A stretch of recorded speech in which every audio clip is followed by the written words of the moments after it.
Welcome to episode 20 of the Mouse in the House podcast. The NBA season is mercifully over, and we have new NBA champions. This is actually only one game removed from the last episode, which feels like ages ago. It feels like 2 weeks ago that we were recording episode 19. And episode we just 19. recorded that like 4 days ago? 4 days ago, yeah, like 2 days before game 5 when we were talking about what the Spurs could do to come back from 3-1. And I said this series is over. I said I was the only one on the panel who said that the Knicks are going to win game 5, and lo and behold, I was right. I had no faith in them, the Spurs winning at all at any point in game 5. But we'll talk about that in a second. To my top right, I got MossHead, my boy MossHead with me. He was on the podcast like 3 episodes ago. To my top slightly left, we got Mr. KLA Clips, Knicks lose again. To my top far left, we got Mr. Jayden with me. He was actually in the last episode, wasn't he? Yes, he was in the last episode. Again, it feels like forever ago. And then to my left, we got Russ. We got Russ out here. And I promised a big a mega episode of Knicks fans. I got 2. In addition to the one that we have usually. So, we have to make do. We have a very tight budget here in the Mouse in the House podcast, and that budget is we've already gone over budget. We got Where's the budget at? Wait, you guys are getting paid? No. Oh man. I'm pretty sure I have to get 30 viewing hours or something before we get eligible to be paid or something like that from YouTube. 30? I think it's like I want to say it was like 4,000 to get. Something like yeah. It's more like 1,000. It's fucking crazy. Yeah. I think it's more likely that a podcast gets sponsored before they get YouTube ad money. I think that's true. Yeah. Yeah, I think that's the truth. It would be more realistic for me to start a channel and then get ad revenue from there than for this to be a source of ad revenue. But yeah, like you make a channel just for like the video essays. Yeah, there you go. Dunk contest series coming soon. Hey, if y'all want to sponsor us, let me know. Jay, I could use some wireless earbuds. I lost mine the other day. Chilling out for Raycon. That's crazy. I ain't never. No. I've been wearing them since before the pandemic, so I think I actually like them. I actually like them. Ray J, hit us up, man. Troy Dan disciple. Ray J, hit us up. I'll sponsor your eyeglasses too, that apparently are invincible. I guess while we had it, hey, my co-host is, he's Muslim, but it doesn't matter. Rick Ross, hit us up. We'll put the Bel Air on the screen. We got you. We'll push the Bel Air champagne. We'll pop the Bel Air champagne. Yeah, no Ciroc over here. We'll do the Rick Ross champagne though. Yeah, Russ, you got the Wingstop the other day. We're getting closer. Have y'all seen that tweet where it's like Rick Ross was having a great verse and his fat ass thought of food? Yeah. Where it was like he was making a verse and then like after it he just said plastic fork and some fried rice. And they were like his fat ass just thought of food by the end. Hey man, that man was hungry. One of his most goated verses is on a food related song. Diced pineapples? Yeah. Oh yeah, that's a great verse. And also maybe his best verse ever starts with "Looking at my bitch, I bet you give your ass a bone." So there you go. That's up there. That is up there. Yeah, I mean, for sure. Nobody's gonna hear me when I say Maybach music too, but Maybach music too is a hit. I fuck with that whole album. Speaking of Maybach music, speaking of Double M, anybody want to buy low on Zion right now? Double M. Maybach music. Yeah, man. This hey, Jayden, this ain't 2019 no more. I know there was a bunch of Knicks fans that was loving that Zion idea, especially when they had Julius Randle. That was about 7 years ago for sure. They was we could save Zion. Julius Randle out here. There'll be Robinson. Imagine Mitchell Robinson and Julius and Zion. If you said send CJ McCollum there, I would have been jumping up and down. Yeah. Anyway, shout to CJ McCollum by his agent over that shit too. We surrounded. Well, it's to it's only above us. Down here we're safe. There's no one below. They're above us. That's the silly part. You gave them the high ground. I mean, I can't control that. Can I click this? Champions get the high ground. We deserve it. We've earned that right now. Oh shit. For now, yes. Welcome to episode 20. Like I said, this is one game after the last episode, and the last episode and the last game, and that basically followed the same script as the last 4 games before that, which is early Spurs lead. Knicks pull through in the third quarter, then they take over in the fourth quarter. And I was actually seeing, I actually looked at a stat recently of the Spurs and Knicks plus minus through the whole series. I think the Spurs had a plus minus of plus 56 through the whole first quarter, and then after that they were minus of all 3 other quarters. I think it was even higher. If I remember correctly, I think it was like 74 plus minus in the first quarter. Yeah, I mean, that sounds about right. Actually, let me take point on this. I hate plus minus, and this is actually why I'm bringing it because I know this for a fact because I literally had this debate that night. Without anybody looking at it, y'all know who had the highest plus minus on the Spurs? Was it Harper? Probably Dylan Harper. Yeah, was it Harper? You could not be more wrong. Was it Luke Cornett? Don't tell me it was someone like Julian Champagny. Cornett? Yeah, it could have been Cornett or Keldon Johnson? Which one? Thank you. It is Cammy's boy, Keldon Johnson. With a Keldon No way. Absolute no way. Wait, hold on. Wait. What was the number? What was the number? I hate basketball. Join me, Jayden. This is why we hate basketball. We don't want the calculators. Do y'all want to know who had the second highest plus minus for the Luke Cornett? Was it Luke Cornett? Was it Luke Cornett? No, there's no. I would have. Was it Devin? Was it Fox? Not De'Aaron Fox. It was not De'Aaron Fox. Okay. Was he a starter or a bench player? He was a bench player. That's your last hint. Probably. Let me guess. Carter Bryant. It was Carter Bryant with a nice. That's hilarious. To be fair, the only way I'll give that a slide is because he played so little minutes. He had legitimately no time to be a minus on the court. What's so funny is I think he was actually decent in game 3 or game 4. He was decent in game 4, but then they never played. Yeah, because he hit a 3. He hit like the 1-3 he hit all series. I just remember Brunson walking him down in game 1. Oh yeah. I need y'all to know that man Dylan Harper actually had the worst plus minus. Yeah, see, you can't trust that. Worse than Cornett? You can't trust that. I even checked. No, yeah, way worse than Cornett. Not even close. Not even close. Wow. -12. Wow. Another player that I've been harping about for the last 3 to 4 games, Devin Vassell, had a -11. Nobody here thinks Devin Vassell was bad in that game. Yeah, no. Plus minus is a very weird stat because again, just scrubs plus minus can go up because they're on the court at the same time as a superstar. So you just feed off of them. I'm thinking the Dylan Harper had to be because of all the chokes that they had, and he was just sadly there. He was in the Harper corner. Was their best player, I won't say best. I'll say most consistent because obviously Wemby was their best player, but Harper was their most consistent player the entire finals. I wouldn't even argue that to say that Harper was the best player of that series.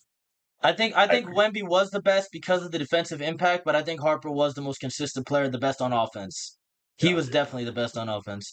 But again, with the Spurs, you can't have 6 bench guys be unplayable and expect to win the championship. Like, how many bench guys do they have? Keldon was unplayable past the second round, honestly. Actually, past the first round. Past the first round. Keldon was unplayable past the first round. Olynyk's not playable in general. Biyombo's just a vibes guy. Lindy Waters doesn't play. Cornett is terrible. He's a third stringer that's backing up Wemby. And then Harrison Barnes is just a vibes guy. That's 6 players. That's like what, 2/5 of their rotation? 40% of the rotation that just is unplayable. They were running like a 7.5-man rotation by the end of the series, right? Yeah. Yeah, exactly. And one of those 7 had to be De'Aaron Fox. Yeah. Oh my god. Yeah. Let's talk about that. I think either Nick said this or Jayden, you said this. He has to be the world's most expensive 6-man next season. There's no other option. Unless you can scam a team into taking him, that's the best option. Just put him on the bench. I have seen that the Bulls are willing to take him just to try to recoup his value while they're in this new version of tanking because of the Tiago, man. Don't. Yeah. Yeah, don't do that to Stacey King, man. Don't do that to Stacey King. I think the only way it would because not even that will work. Like even you'd rather just keep Patrick Williams at that point because the contract's shorter. Yeah. So and neither of them do anything. Yeah. That man shot 34% in an NBA Finals series, dude. I think the only game he was good in was game 2, right? Yeah. He had 20 in game 2. I thought it was. Was that game 2? I thought it was. Oh no, that was game 2. Yeah, I remember now. Yeah. It was game 2, and he hit the game winner in game 3. Yep. He hit the game winner in game 3. Are you talking about Fox? Yeah. Yeah, we're talking about Fox. We're talking about swiping, no swiping. Yeah, that's about right. How many good playoff games did he have this year? I count 2 off the top of my head. So he had that game 2 that was good. That game 2 that was good. He had game 2. He had game 7 against OKC. I thought he was pretty good. Game 7 was great. I think he had game 6. He was all right. I think against OKC, he was okay in game 6. I don't remember. I don't remember. Closeout game 5 against Portland. He was good in that one. He was good. Because wasn't that right before the ankle injury? Yeah, that was right before the ankle injury. The ankle injury he was doing. Yeah, before ankle injury he was looking good. Yeah, but then and of course we don't know how much of him playing bad was due to the ankle injury. But at some point, and then again, the blame just switches from him to Mitch Johnson. Man, put your pride aside. Put your pride aside. I think that was legitimately one of the worst coaching performances I've seen in a very long time. It absolutely was. It was fucking abysmal. We were talking about it last week too. So many questionable decisions he was making from the lack of timeouts, from the lack of substitutions, especially with Dylan Harper down the stretch. I just can't believe that they didn't foul Mitchell Robinson once in the closing seconds of the game. He's a very well, because you got to remember that's why Mikal ran that timeout with like 3 minutes left. Like he was running up the court in front of the ref doing this, and they weren't trying to call it because he knew like they're gonna start doing hack a Mitch until it drops to 2. Yeah. I remember that before they could sub him out. Yeah, absolutely. I mean, I remember in the game 4, the one that swung the series. I think they were up 29. Then I think they went up 20, and Mitch called the timeout when they were up 20, and then he didn't call a single timeout until they were up 4. And then at that point, it was like the tide had already shifted. I think I remember a similar thing happened in this is a while ago, but it was game 2 of the Warriors and Raptors series where it was in Golden State. The Raptors went on this. The Warriors went on this huge late game run. Clay hit a few threes, and then Nick Nurse just refused to call timeout, and then they lost the advantage. That's right. Yeah. This happens a lot of the time. I mean, I think even we had some problems with it in 2024. You remember, Russ, in the Celtics series, Rick just wouldn't call timeout at certain points, and I think we finished games with like 2 or 3 timeouts, and we were just asking, why would you have some to save? We also played well with no timeouts as well. We actually, the very next year when we got all the way to the end, multiple times we could have called timeouts and we didn't, and it led to a good thing. Right. All of those Tyrese moments, we could have used a timeout. Because we didn't call a timeout. In fact, the only one that we didn't have, we actually had a situation where it wouldn't have made sense to call timeout was the Giannis one. And that's because we literally came out of a ball stop. Remember that was a side play. So all the other ones were live ball situations. We had plenty of seconds to call timeout, never did. So I'm not against using timeout. Obviously, to stop the bleeding, yes, use your timeout. Yeah, stop the bleeding. In a situation where you can actually control the pace, you do 2 things. You don't let the defense get set in a set, and you also don't let them make substitutions where they can completely go anti-meta versus whatever you're trying to do. Yeah. I mean, the Knicks did it at the end too. Yeah. The video of all the Spurs players looking around. And I mean, even at the end of the game 4, where they had I think they had Cat on the inbound against Harper, and then they had Mitchell Robinson guarding Wemby. Guarding Wemby. Just put the 2 bigs in there. But yeah, timeouts are only really good to stop the bleeding, which is what they should have done. That's the scenario that they needed to stop the bleeding. You don't call, like, for example, if y'all remember, it was game 1 of the Nuggets and no, not Nuggets. It was the Wolves and Spurs series, the one where Champagny lost them the game on that 3 at the end. When they had the ball and people were saying you should call timeout. No, Champagny just got a good shot. He just missed. Because then if they call timeout, you get Jokic off the floor, and now everybody can defend. Yeah. But in this scenario, wasn't Champagny on fire that game? Like he was. He hit so many threes. I would argue that he was actually their 3rd best player this series. Champagnie was their third best player this series. If Yeah. it was because it was Harper, it was Wemby, and then it's Champagnie, and then it's Castle, and then it's the field. Actually, Yeah. who is it? Who is it after Castle? Castle. All this, Probably Vassell? whoa, all this Oh, Vassell Vassell. I hate. forgot about Vassell. Not doing no.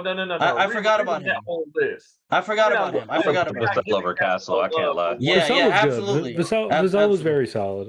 Yeah, Vassell is one tip and dunk in the last game. That was literally his no. only It's not Castle. It's not Castle. It's Harper. It's Wemby. Then is it Vassell? I would still have Castle over only for the defense he played in the first like 3 games. Respect to the hate, but I'm sorry, Wemby's still the best player on the team. He played the best. Wemby was the best. Harper was the most consistent, and Champagnie was maybe the best shooter. Champagnie or Castle. Champagnie or Vassell were the best shooter. And also it doesn't help when you only have 3 legitimate shooters on your team, because Champagnie and Vassell were the only guys hitting threes. Everybody else was. I mean, in that game 4, Vassell was getting frozen out for some reason. He barely took any threes. He only took like 2. And then Champagnie was barely shooting. They had Fox is. I don't understand who thought it was the right decision to give Fox the Chris Paul diet, the Chris Paul shot diet, because all those shots that he took at the end of Game 5, those are Chris Paul shots. You know, like the fading corner mid range, the Iverson cut, the one off the Iverson cut, the mid range off that. Those are Chris Paul shots, and they weren't Fox taking them. The thing I don't understand about is that he kept hunting OG off those plays. Yeah. It's like you're going after our clear best. That's the worst defender. fucking person. Yeah. I feel like he was trying to like vindicate himself off of that Game 4 joint. Yeah. And I feel like it was worse because Mitch Johnson, I feel like he took it personally with the Fox narratives, and he was like, yeah, he's getting the ball in his hands. I don't care what happens. And Fox he did. And he lived and died by De'Aaron Fox, and he only lived once. He died 4 times. He was a stubborn bastard, that Mitch Johnson. He said after Game 4 that the ball was going to stay in De'Aaron Fox's hands in the 4th quarter, in the clutch. And it did. And in the 4th quarter of Game 5, a game where he had 7 total points, he was 0 for 4. I mean, you can call Mitch Johnson a lot of things. Calculator and everything. You can call Mitch Johnson a lot of things. Can you call him a liar? No. Fair enough. No, that's true. No. He's a man of his word. It makes it more like, it makes me think more now, especially after the Devin Vassell quote about Dylan Harper being mad about his role and playing time. Like, was it just like a locker room issue between the two that like Harper probably had said something or wanted more, and then Mitch probably took it personally and was like, no, I'm just gonna ride out with the vet. Do y'all think that video that Harper shared on his TikTok after Game 1 was legit, or do you think that was an accident? Yeah, that was legit. Yeah, that was legit. Yeah, no. I know. I mean, like, it was real, but do you think he meant to do that, or do you think it was an accident? For sure. Yeah. I think he meant to send it. I think he meant to send it to somebody. I don't think he meant to repost it. The only reason I think it is because like, he is like around our age, if like, or significantly younger. Like he knows how to work. He's 20. TikTok. It's not like he's like Jordan Clarkson, who's 34. Like you could be like, okay, I could legitimately see Jordan Clarkson messing up how to use TikTok. But Dylan Harper, I feel like, because you always see Dylan Harper in like comments and stuff. Like he is like very much online on TikTok. Well, you see his dad more in comments, and that's for better or for worse. For worse. For worse. That's another reason why. That's one of the other reasons why I'm happy that the Knicks won, because Ron Harper can't talk shit. That guy's annoying as hell. Oh my god, dude. But like I said, I mean, I don't know. I don't understand why Fox kept hunting the mid range and kept shooting threes. You're not a good shooter. The only game he was a good shooter was Game 2 and the end of Game 3. To be fair, and other than that, he was just a brick. And I don't know whether it was like foolish pride, or whether it was, coaching, or whether it was just, him not being hurt at the same time, him not being fully recovered. But man, there are so many other options. There are so many other universes where you didn't have to do that. You didn't have to live and die by yourself. You didn't have to go say it's De'Aaron Fox time at every 4th quarter. You could have avoided this. You could have avoided it. That's the worst part. I was super surprised how passive Wemby was. De'Aaron Fox time. I think at the end of the day, it comes down to Mitch Johnson. Yeah, De'Aaron it Fox does. did not It play does. well, but Mitch Johnson, he had the personnel to make the adequate substitutions, Yeah. and he chose the guy who was ice cold for most of the series. And it's purely due to politics, in my opinion, because of how much money De'Aaron Fox is making. He would get torn apart by that organization for how much that he's getting paid next season and the season after and the season after. If he's getting benched in the finals. His extension hasn't kicked in. His extension has not kicked in yet. It's about to kick in next month. Isn't it going from 54 to 58 to 61? Yeah, it is. Yeah, it is. Fucking lying. Hooked. Yeah, Like, they're. I think this is one of the few this is one of the series that show you how much coaching matters in the NBA. Absolutely. Because like Mike Brown absolutely coached circles around Mitch Johnson. Oh my Especially God. when like Cat got into foul trouble. He was like, I don't care who goes out there. We just need a body at this point. Yeah, and I am trusting y'all to do something. Playing Huck Porty. And he Huck Porty. Yeah, he would And send Jeremy Sohan.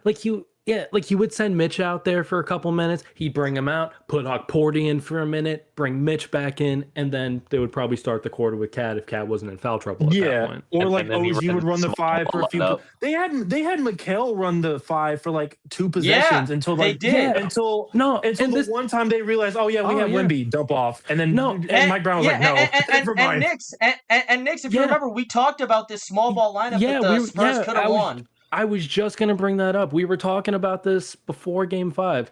I was wondering if the Spurs were going to match any of the small ball lineups that the Knicks were going to run. Champagny at the 5. Champagny at the 5. You bring a couple even if you had Fox, Castle, Harper, Keldon Johnson in there. Yeah. Somebody. If you didn't trust one or the other, you could put Devin Vassell in there if you wanted to. I was wondering when they were going to run lineups like that because it was clear they had no faith in Luke Cornett to provide serviceable minutes, and when Wemby was on the bench. I had no idea why they weren't even considering that. Or if they were, why not execute it for a couple minutes just to see? They were just so terrified of Cat this entire series, and it was obvious. Yeah, absolutely. Like they were scared of that man anytime he checked in. Well, yeah, which is funny because even like after Game 2 or Game 3, when he's scoring, it kind of fell off. He was still like the presence of him was still enough for them to be terrified and just be like, "Oh yeah, we have to have a big man on the floor at all times." Absolutely, that gravity. And it's not even like Mitch had a good series. Like, absolutely. Like game 5 was really his only good game of the series. Like he had struggled for majority of this series until Game 5 was like when he decided to like lock in. So it's like you could have survived with Mitchell Robinson with a small ball guy unless you were that terrified of his offensive rebounding. Yeah, exactly. And I mean, like, I guess now, like, you can. I mean, I guess it's over now, so you can only talk about what could have been. But and again, this Spurs team is very lucky that they're young. And they could very well be back again. Nothing in basketball is guaranteed. But man, you really wanted to have this one. You want to have this one so you go on house money for the rest of the next 5 years. No, whenever you get to a point like this, of course you wanna fucking grab any opportunity you can, because especially with how the money's changed in the NBA in terms of how owners can spend it and all that, nothing's sustainable. You're never gonna see a team like the 2010s Warriors again. You're not going to see a dynasty really, unless you're like OKC. Unless you're like OKC, you have a lot of young guys. You have a lot of draft even they're picks. about to fall apart. Yeah, they're going to lose some. They're going to lose some people. I don't know how badly they're going to fall off though. Right, because like they're like Dort's probably gone. AJ Mitchell and Casey Walls have kind of like insinuated that they're mostly looking for money right now. So like, they really do have an opportunity to lose some of their bigger guys. Absolutely, and Hartenstein too, probably potentially. And if they lose Hartenstein, and if they want to really add in new talent, it's also going to depend on if J-Dub comes back to what he once was. We see different moments in the regular season, but that injury just kept sidelining him. So it's hard to tell. He was inconsistent because he just barely played. He didn't have a consistent time of playing. Which is why I'm glad that they didn't rush him back after that. They played him in that Game 6, and they were like, "Nope, you can't do this. Do not play at all." And if they made the finals, they wouldn't have played him. They wouldn't have played him at all, which is good, because now I think if you play guys off calf strains, you're foolish. And if you play them knowing that they get to tear their Achilles, congratulations, you just completely avoidable, but it happened. You know, that's why I'm not going to fault Luka for not playing in the playoffs when he had that calf strain, because like if he tears his Achilles, then that Lakers team is screwed. You know, I thought it was a hamstring. Not. Yeah, absolutely. I thought Luka was a hamstring. It was a hamstring, and I think it was something with his calf. It was both. Oh, it was both. Yeah.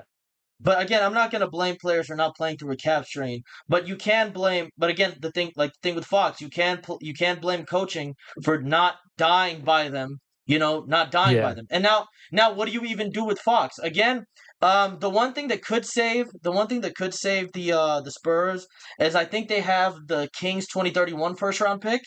That might be like one of their most valuable trade assets. I have another thing. I know this is kind of leading into some other talks. Yeah, I saw a report not too long ago that supposedly, Jaylen Brown's preferred destinations are his home ATL or San Antonio. If you tell me that, and they said the Spurs are one to make aggressive moves, if you're telling me they're not going to trade De'Aaron Fox for Jaylen Brown, they have to. Please put Now Pop back in charge. They have to. They have to. Give me half of Pop's brain. Give me Jello brain Pop before this. Jigsaw Pop? Jigsaw please. Pop? If you're telling me that he's untouchable because we don't want Jaylen Brown, Cammy knows, I'm not even the biggest Jaylen Brown guy. But he's good enough. He's good enough. He is good. Like he is somewhat arguably a top 10 player as of this last year of how he played at least. The defense wasn't really there, but I think that was honestly just because he was taking plays off, generally not trying to play to that level on that side. And also, he wouldn't have to handle the ball as much because, you know, they have Wemby, Castle, Harper, all those guys. So he would be in a secondary role. It'd be great. And I would run Castle at my 2, and then Harper is my main point guard. I just want to get the ball out of Castle's hands more and more. I am a little nervous about having Castle and Jaylen Brown handle the ball. Because that's two guys that can't make that well. I think Castle can to a degree. Castle is one of them guys where he does just as much bad as he does good. Yeah. I hate when guards are like that, where it's like I can't. But it's not even just because he's really not a risk taker. So he's not like someone like a Trey Young or a Russell Westbrook. Yeah. He's more like a Cade Cunningham. He's a safe player. But he just makes mistakes. Yeah. I mean, he's only in his second year. He's like 21. Yeah, but also the handle isn't there. I mean, all these things could develop. We'll see. Yeah, of course. Cade Cunningham's still young too, though. So. Yeah. Cade's in year 4 though, so I don't wait. Year 4, like what? Year 5? Year 6? When was he drafted? Yeah. Year 5. Yeah. Ooh. He was 2021 draft. Yeah. I don't know. Those turnovers might just be part of the software update now. They should get Tyler Hero. The Pistons should go get Tyler Hero if they can. Get a secondary guy who can handle the ball and shoot, because I don't know what you can do. I think they're done. I think the Pistons. I don't think they have a window now. I think their window was this year, and now they either have to pay Duran and not have money for anybody else, or watch him walk away and not have a center. So what do you do?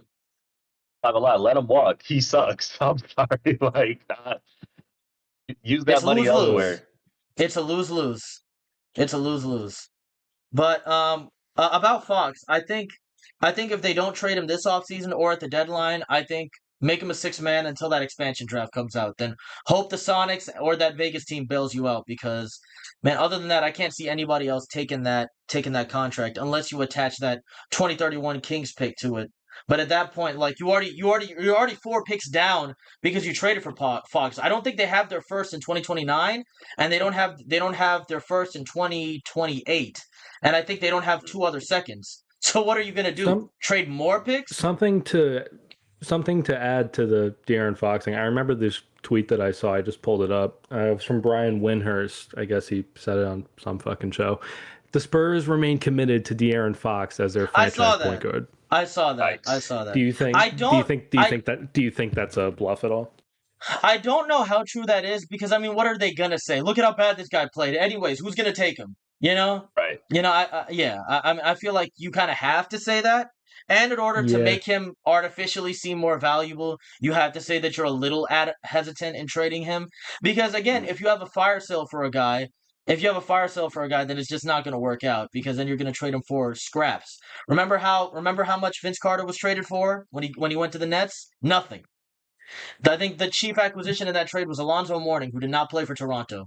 So at some point, you have to lie and say that you like this player. And who knows? Maybe they do like him. Maybe they do want to die by the De'Aaron Fox hole. And again, like, he could be better next season. You never know. He could be better next season. We don't know how much of this is due to his injury or due to foolish pride. Again, I think Russ said this. Brunson had a bit of that issue in 2024 where if he couldn't score on a defender, he'd keep trying to target him, right?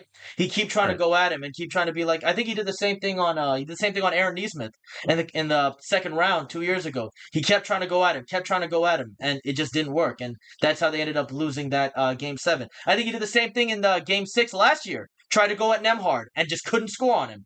But this year, Brunson's like, he's a good passer, so he's like, I'm going to defer.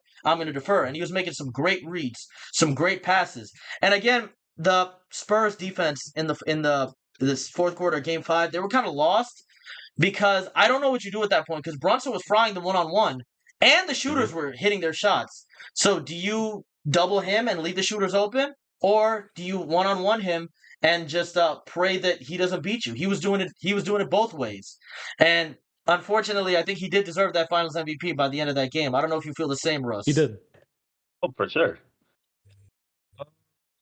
The game 5 obviously probably won it from him, but it did. Time, I was big on OG Anunoby being the most consistent player throughout that. Yeah. He was. Yeah. Shout out to Jalen Brunson's PRA for the first 3 games. That'll get forgotten in the annals of time. How bad it was for him to get up to like those 21, 23, whatever points it was. I think every game. Yeah. But I think it was like 30, 20, and then 32 in games 1, 2, and 3. Yeah. That game 2 was bad. Yeah, game 2 was flat out. Like, I think with other games in the series where like you guys might feel it's a bit of a weaker game for Jalen Brunson, game 2 is the only one that's irredeemable for me. Like, that was a bad game. Yeah, but also like Richard Jefferson mentioned this on the broadcast in game 5, and this has kind of been like useful? A trend with. He was useful. Brunson has a history of kind of like waiting to see what the defense is going to do, and he struggles through those first 2 games, and then when he adjusts, it's like you have to show him something different because once he adjusts, he's not going to miss. So like this series reminded me a lot of how the Philly series went 2 years ago in the first round, where he was cooked in those first 2 games. Tyrese Maxey was giving him hell. Same with Kelly Oubre. And then he just started dropping 40 and they couldn't do anything about it. So that's what it kind of felt like to me. I feel like if, I'm happy that we closed it out. If the series would have extended, I definitely think we would have seen another like Brunson big scoring night because it just seemed like he figured them out. Oh, yeah. Yeah. But man, still 45 of the team's 94 in a closeout game. He earned that Finals MVP. He earned that. Also, Knicks, I know you're not watching Raw, but Roman Reigns gives Jacob Fatu the okay to keep attacking Eric Andre. How do you feel about that? I just saw that in the group chat. What even is wrestling anymore? I don't know. I don't know. I'm just coming back to Eric Andre getting beat up. I gotta get back fully into wrestling now that the playoffs are over. Yeah. I don't know how much of that will be WWE, but I gotta catch up a little bit. I mean, at least we have the WNBA. At least we have the WNBA. We can watch true. that. Hey, shout out my Dallas Wings. At least the MWNBA is gone. The MWNBA season is over, and now the WNBA season has started. I'm gonna try to get into it. Going into the second half of Game 4, I was really contemplating leaving the I had WNBA on USA Network. I was really debating keeping that on instead of going back to the second half.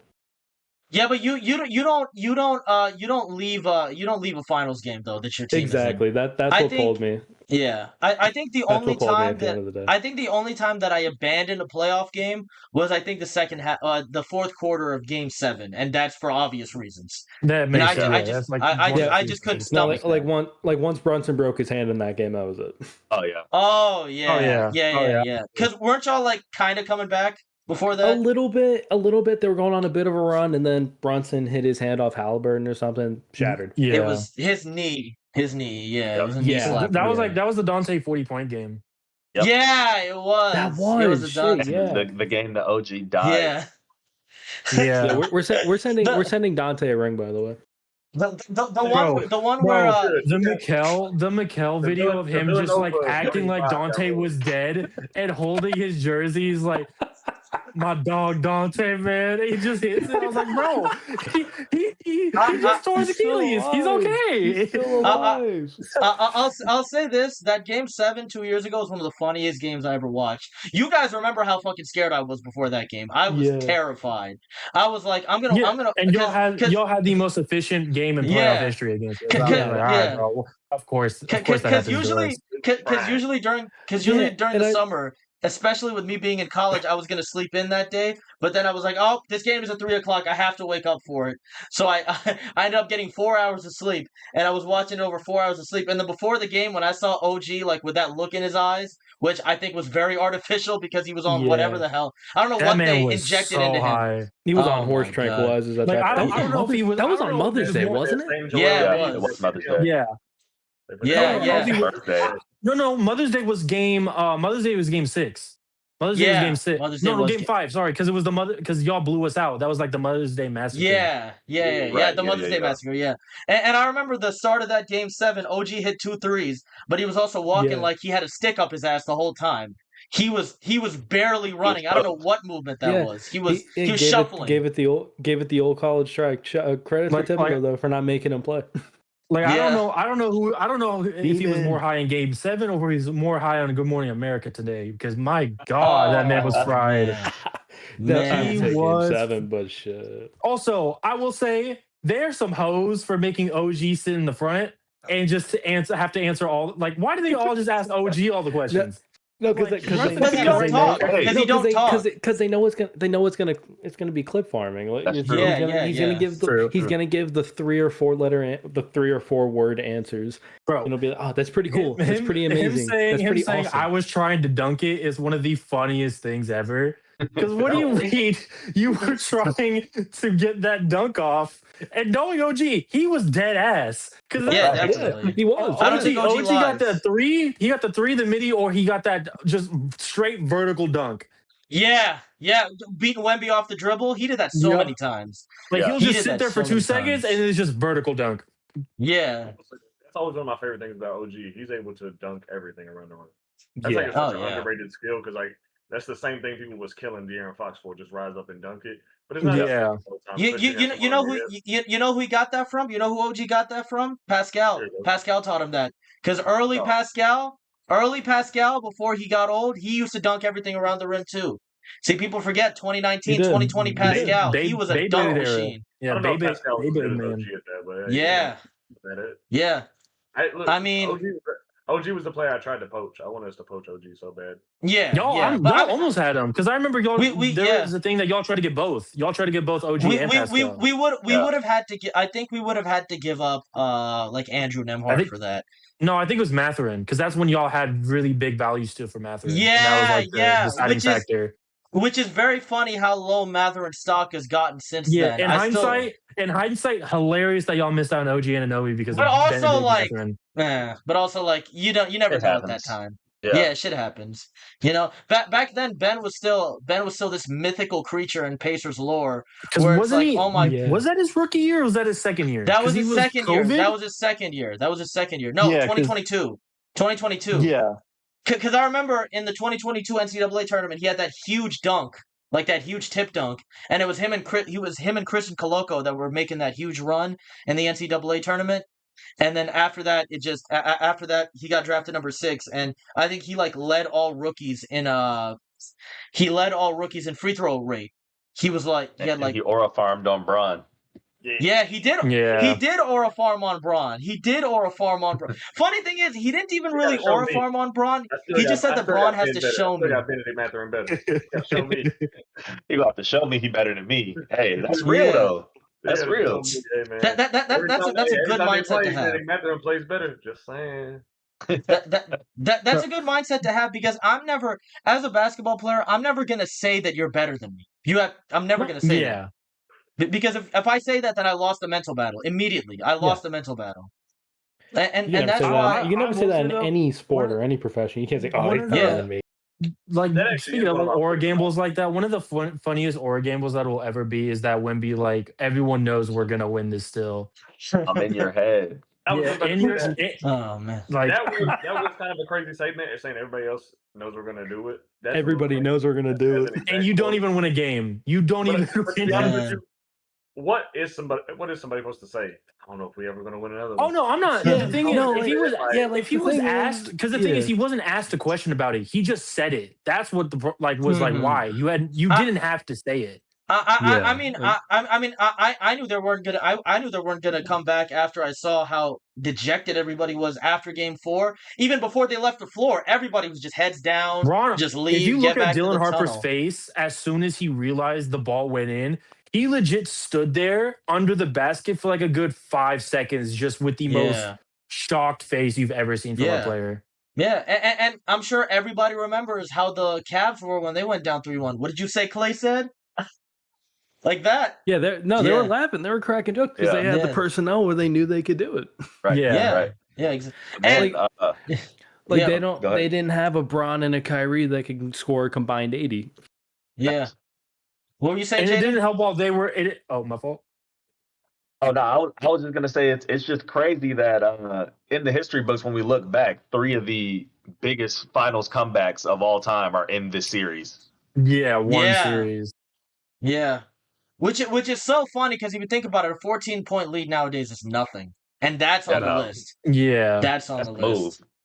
A 14-point lead, a 16-point lead, and a 29-point lead. 14, 16, 19, It's 1, 4, and 6 all time, like in whatever order. And I was texting my best friend like when we were entering the half, only down 5. He was like, "Yeah, y'all might as well be up 10," and I was like, "Yeah, basically, yeah, pretty much." Yeah, it's man. Mitch Johnson got something in his head that's just like I don't know what's wrong with that dude. Like I had so many people text me being like, y'all being down 5 is like the most Mickey thing ever because I know y'all are gonna immediately just go on a run. And I was like, I'm not nervous at all in the slightest right now. Absolutely, yeah. It didn't matter at all because you knew at some point they were going to turn around and they were going to win. Literally how I felt about the Pacers last year. After the 420-point comeback, I was like, okay, don't let it get to 30 and we're good. You know? Yeah. Yeah. Exactly. Just don't look dejected on the floor. Don't make your opponents feel like they beat you psychologically. Because again, if you win the psychological battle, if you stay neck and neck in the psychological battle, you can win the physical battle. It's just a matter of making more shots. And the shots will go in. It's just a matter of when they start to go in.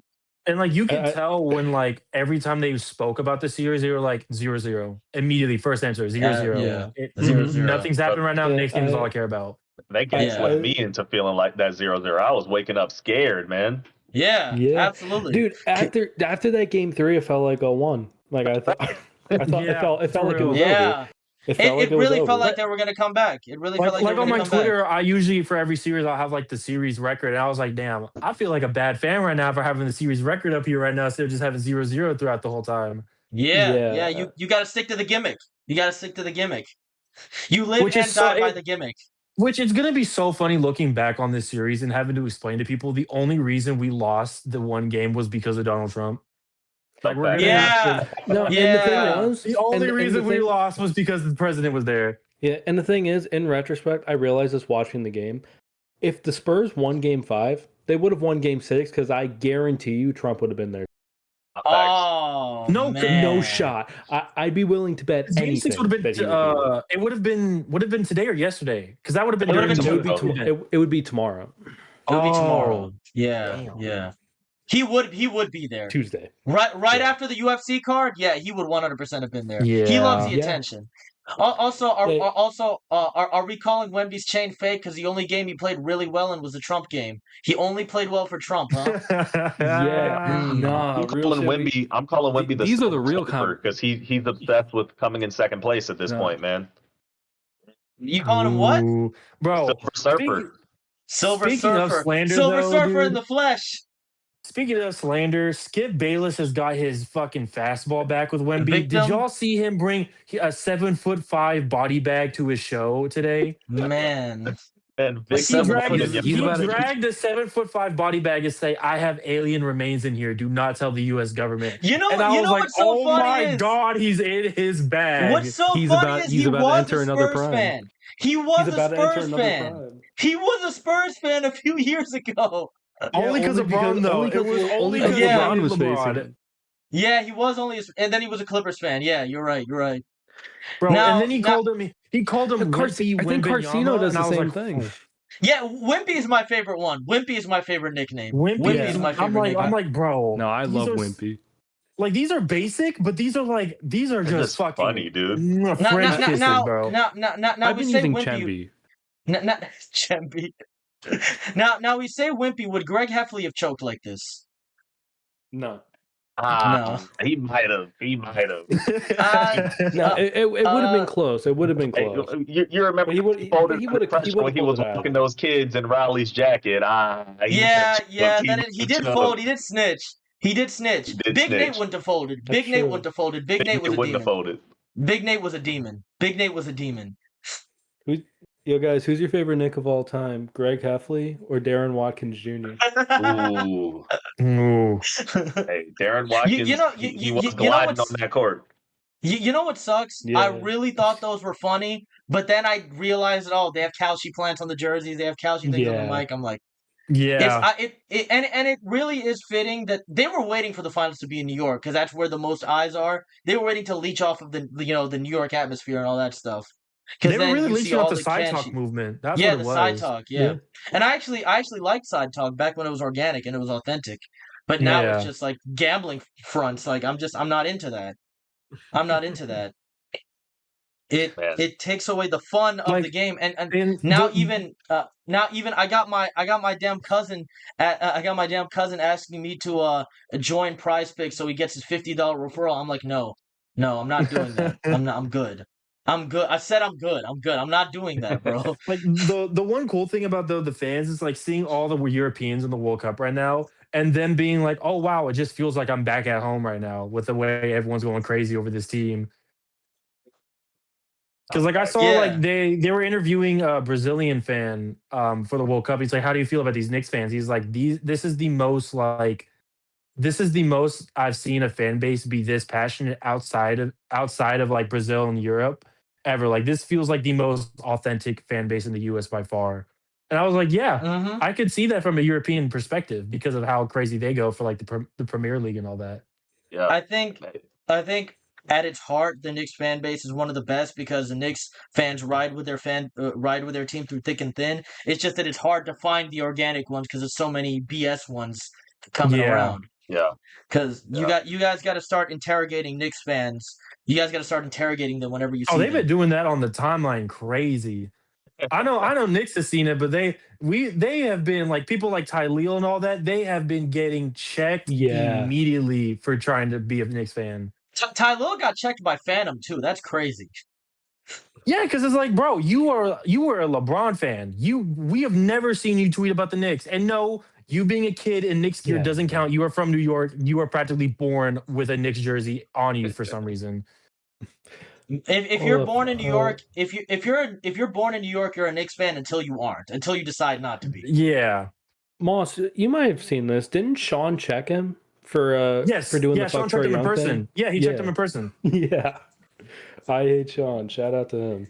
Yeah, shout out the guy. Hey, Sean. But I will say one good thing about being a fan of a small market team that nobody cares about. You don't have to worry about bandwagons because when I went to Indiana, literally every person there was a diehard fan.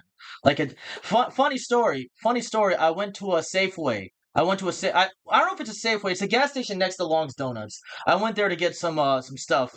Because there was a chicken place there, and it could have been a Speedway. It could have been a Circle K for all I know. I don't remember. You were running out of sodas. Russ probably knows the place next to Long's Donuts. Russ probably knows. I went there and And I was what gas station the brand is. I don't remember at all. I went in my O'Neal jersey, right?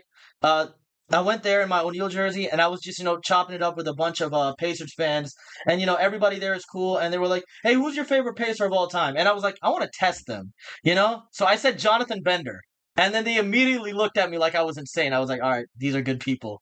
These are good people."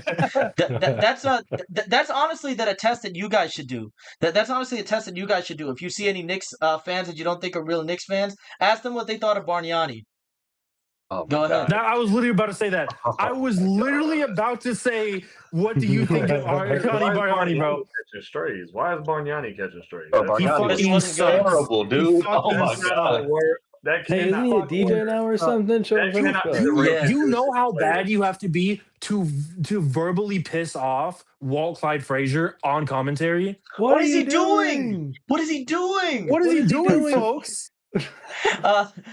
It's very funny. I'm glad Walt got to see a ring, by the way. Like before, I was genuinely terrified he was not going to be alive for when we win a title or going to be on commentary. He's healthy. He's very healthy right now, though. He's healthy as hell. Yeah, but he's like in his 80s already, is he not? Or like very late 70s.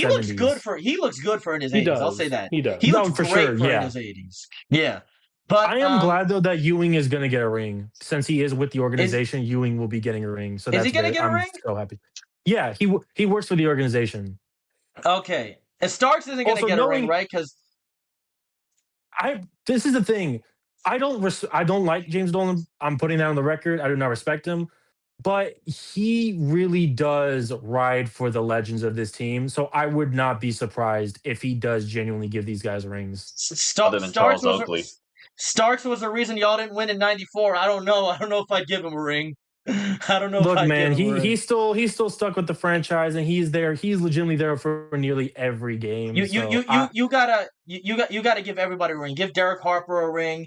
You gotta give go to Mason, go to Mace's grave. Give his wife a ring or something. Give one of one of them a ring. There was this commercial on MSG where it'd be like, "I just feel the ghost of Anthony Mason, and he's gonna help us win a ring" or some shit like that. Yeah. Like that's all I fucking think about. I don't know if y'all saw it. Like the roommates posted it. It was the James Dolan speech before the playoffs had started. Yeah, like the 10 weeks. Yeah, the 10 weeks one. And Mikal confirmed that. No, he didn't bring up like the sex, or at least I haven't seen the full. I've only seen like the clip they posted on Twitter. But like, I'm not gonna lie, that was the one time I was like, okay, man, I'll give you this, Dolan. That was a tough ass speech. That shit was hard. Because he even said, like, whoever y'all significant others, and even if you don't have a significant other, whoever helps you get through this, we will personally give them a ring for this championship run too. And I was like, holy shit. Yeah, and absolutely. Like I'm really happy that we closed it out and really got the chip, because Dolan with the insane aura gamble after we won the cup was he set us up. But now what I will ask, do we hang both on ring night? Absolutely. 100%. Yeah. I was thinking, I don't know why. Like in my head, I was kind of thinking you do one night and one night. Why not do both though in one night? Yeah, just the ultimate flex. Just the ultimate flex. Being like, hey, y'all don't get to hang two banners like we doing right now. No one's ever done that before. Which is so funny, because if y'all didn't win the championship, you wouldn't have hung that in season banner one. No, for sure not. No, that would have been insane. They would have burned it. No, that would have been a big aura loss. After they made such a big deal, we're not hanging the banner. Yeah. And it's like, okay, we'll hang it anyway. Like that would have been so pathetic. Or just hang it up just in private though. Just hang it up in private. Yeah. Just don't do a ceremony for it. Hang it up in the training opening night. On opening night, you just look up and it's just there. Oh man, you know what? I joke, but if we won that in-season tournament in 2024, we would have definitely hung that shit. And you might as well. Yeah. Speaking of that, though, Jalen Brunson, they're trying to make a big deal out of it. Jalen Brunson's also the first player to ever win the Triple Crown in the NBA. Yeah, the Triple Crown, the Eastern Conference, the bubble. Yeah, that one, and the Finals MVP. Yeah. I don't see no Luka getting no Triple Crown. Yeah. What do you mean? Wait, well, Luka can go to Triple Crown. He could go to Burger King. You have a good point. You got a good point. Is up right now. I guess I'm losing on the bump accolades. Yeah, I'm sorry. Chuka has to wait another year. It's crazy. But I know that you guys are gonna be put on this for like the rest of the offseason probably, and probably the rest of like the next 5 years. I don't expect the championship hangover to die from the fans anytime soon. How do y'all think the championship hangover is gonna be for the players though? How do you think y'all do next season? I don't know if it affects them that much, knowing how this team operates. Honestly, if anything, I think it helps them because now they have zero pressure. Now, Mikal doesn't have to worry about the 5 picks. Cat doesn't have to worry about the narratives. You can't win with them. Brunson doesn't have to worry about small guards can't win. Like, I really think it just lifts weight off a lot of these players' shoulders now that they have finally proved themselves. Double-edged sword, though. Double-edged sword. You can easily get complacent. You can easily get complacent. Oh, for sure. I just don't know if Brunson's that type of leader to allow the team to do that. Yeah. And I know that as fans, you guys don't care if you win again because you saw a championship, but the players feel way different. Players feel way they couldn't feel any more From what different. I've heard, I think Begley said this and Jay Wright. Yeah. They said Brunson, like, after the immediate like hour of talk about it, I think he immediately started talking about like a repeat. So like Brunson already seems like he's in that mode again. Like, hey, this is cool, but let's go get another one. Okay. Let's do this shit again. Now, predictions for next year's Eastern Conference Finals and the next year's Finals. I guess I'll start. I think the Eastern Conference Finals next year is going to be Pacers-Knicks. I think that's going to be the Eastern Conference Finals. I think I think that's going to be the top 2 seeds. I think this, easily. I think the Celtics, unless they get Giannis. I was just about to ask. Are we locking this in before the moves get made? I'll just say it now because I don't think Giannis goes anywhere. I think it's going to fall off at the 11th hour because there's so many moving parts. You think he's staying? I don't think he's staying. I think he retires as a Milwaukee Buck. I really do. I think he retires as a Milwaukee Buck. I think the Bucks are at a point now where they realize if we don't make a deal now, we only lose more value. He only gets older. Injury prone. He only gets more deterred. So like he doesn't want to stay. Like I think the last year of his contract. Yeah, it is. It's the last year. Yep, last year of his deal. Yeah. So, and I feel like Giannis would be more open to walking than just being traded at this point. Like he'd just be like, probably would. Yeah, he would, but they wouldn't. If I was you, I'd give this offseason. Exactly. This offseason, I think, is either ending in a contract extension or a trade. It's one or the other. It's either ending in a contract extension or a trade. But I think the Eastern Conference Finals next year. Yeah, go ahead. I just with the Eastern Conference Finals, it's just if it's Boston.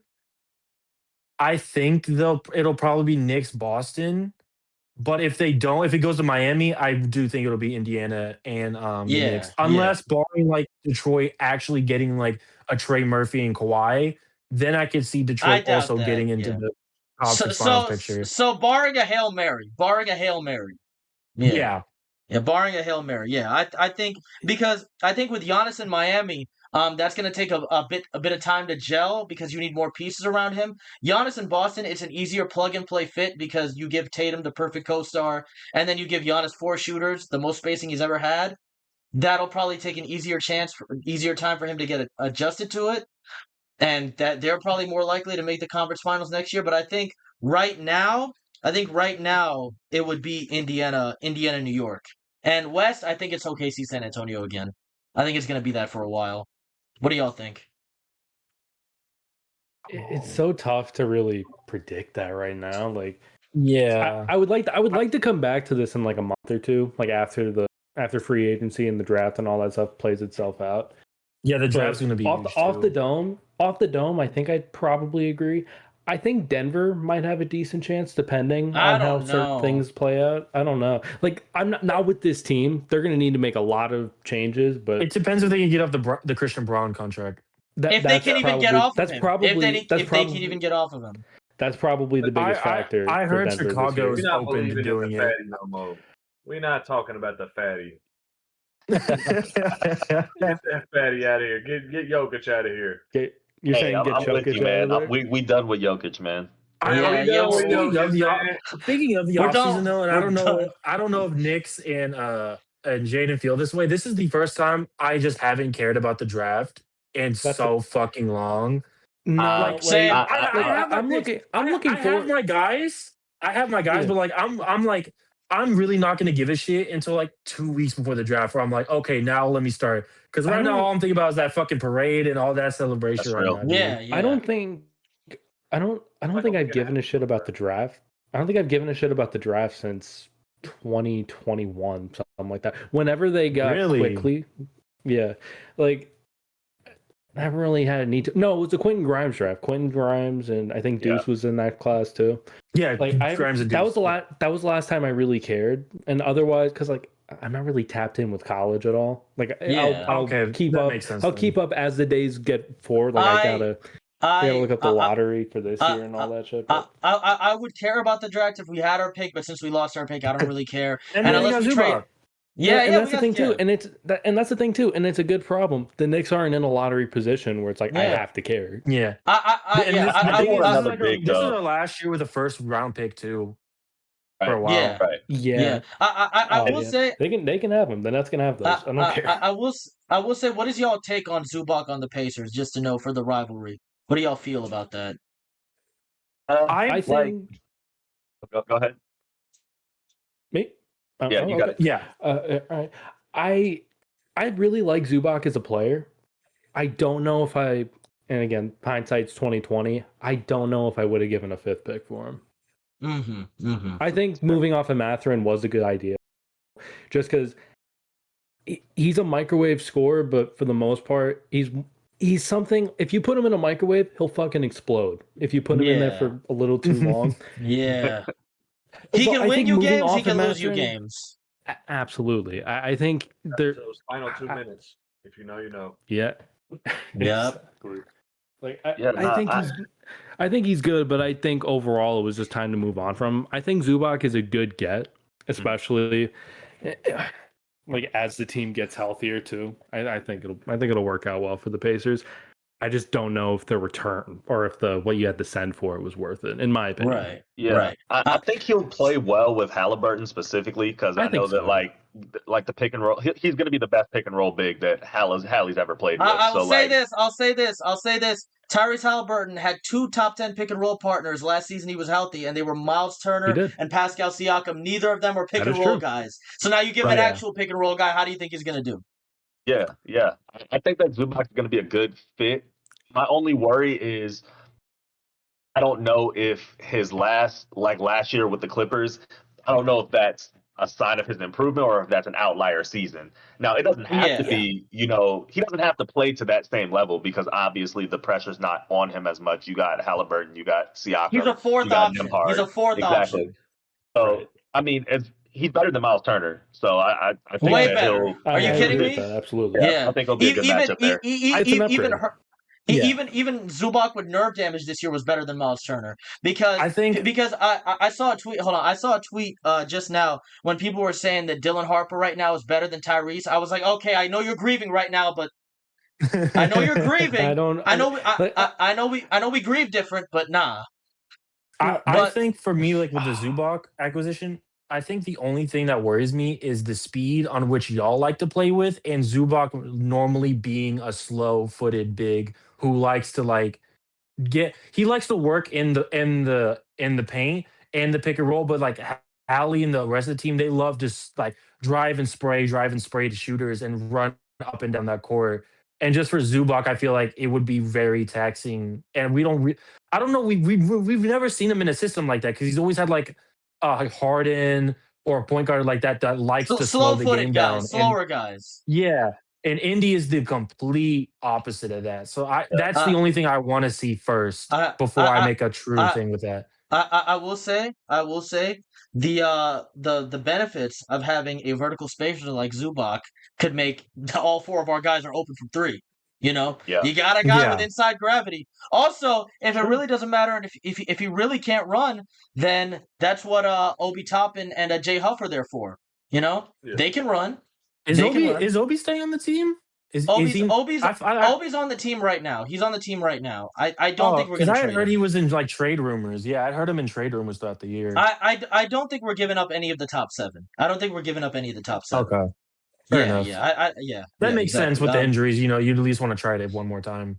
Yeah, absolutely. I will say, that'll make us faster too.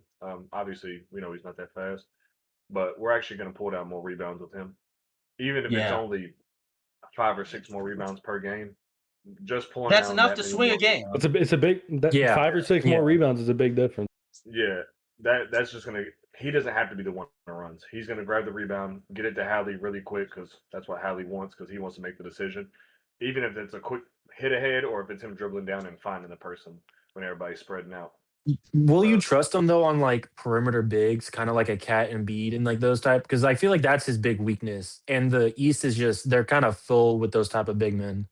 That would be a big weakness, but I think we have a very switchable defense. I think we have a switchable defense. But that's where you get into the situation of switching, and I would honestly just tell him to back off. I'll let Cat see if he wants to spray us. We'll see if he wants. Fair enough. Or just put Pascal out there. Put Pascal out there. Yeah, I trust Carlisle. Like I trust Carlisle to adjust on the fly if it needed to be. I think right now, would you say Mike Brown is the number 1 coach in the NBA? Would you say that's number 1? No, I would still give Spo and credit. Right now, Spo's kind of a legacy pick. He's easily top 3. He's top 3, I'd say. Like he's in the top 3, like solidified. I would have him. I probably have him second behind Daigneault. Yeah. I have right now in 2026. I have him over Spoelstra. I think the top 4. I think the top 4 going forward would be like in any order. It would be Mike. Having a fucking aneurysm. Carlisle died. I know. I was just about to say that. I was just about to say that. I was gonna say Carlisle. Carlisle is still like a top 3 to 4 coach in the NBA. Yeah, I would say like this upcoming season will show how good of a coach, how Rick Carlisle can adjust to this new 4-out 1-in offense. Because I mean, we've seen a 4-out 1-in offense before. Dwight in 2009, we've seen it happen. We've seen teams run a 4-out 1-in offense. But the thing that I liked about Carlisle when we got Tyrese, he told Tyrese, he's like, you know what, you're the coach now. Go run. Go do whatever the hell you want. And then I do like that when we got Pascal, he was like, all right, we can't run as much now because this guy's like 29 years old. So let's slow it down a little bit. We were the number 1 half-court offense in the league last playoffs, if you remember. Mm-hmm. And that was with Miles Turner being a lemon for half of the playoffs. because if y'all remember, in the conference finals, it was not Miles Turner that killed y'all. It was Thomas Bryant and Tony Bradley. If you guys remember that. We don't have to talk about that Thomas Bryant Game 6 game for some reason, bro. I mean, shout out to Thomas Bryant Game 6. I don't care. Yeah, y'all can talk about it now. It's over now. I like Thomas Bryant. Yeah, Thomas. Yeah. Remember chanting his name in that one the video? Cavs fan. The Cavs fan. The Cavs fan. It's very funny. It's very funny that now we have Now we just have the white Thomas Bryant on our bench now. The white Thomas Bryant, a.k.a. the white Miles Turner, in J. Huff. And it's going to be very funny to see how Huff plays in an actual rotation setting.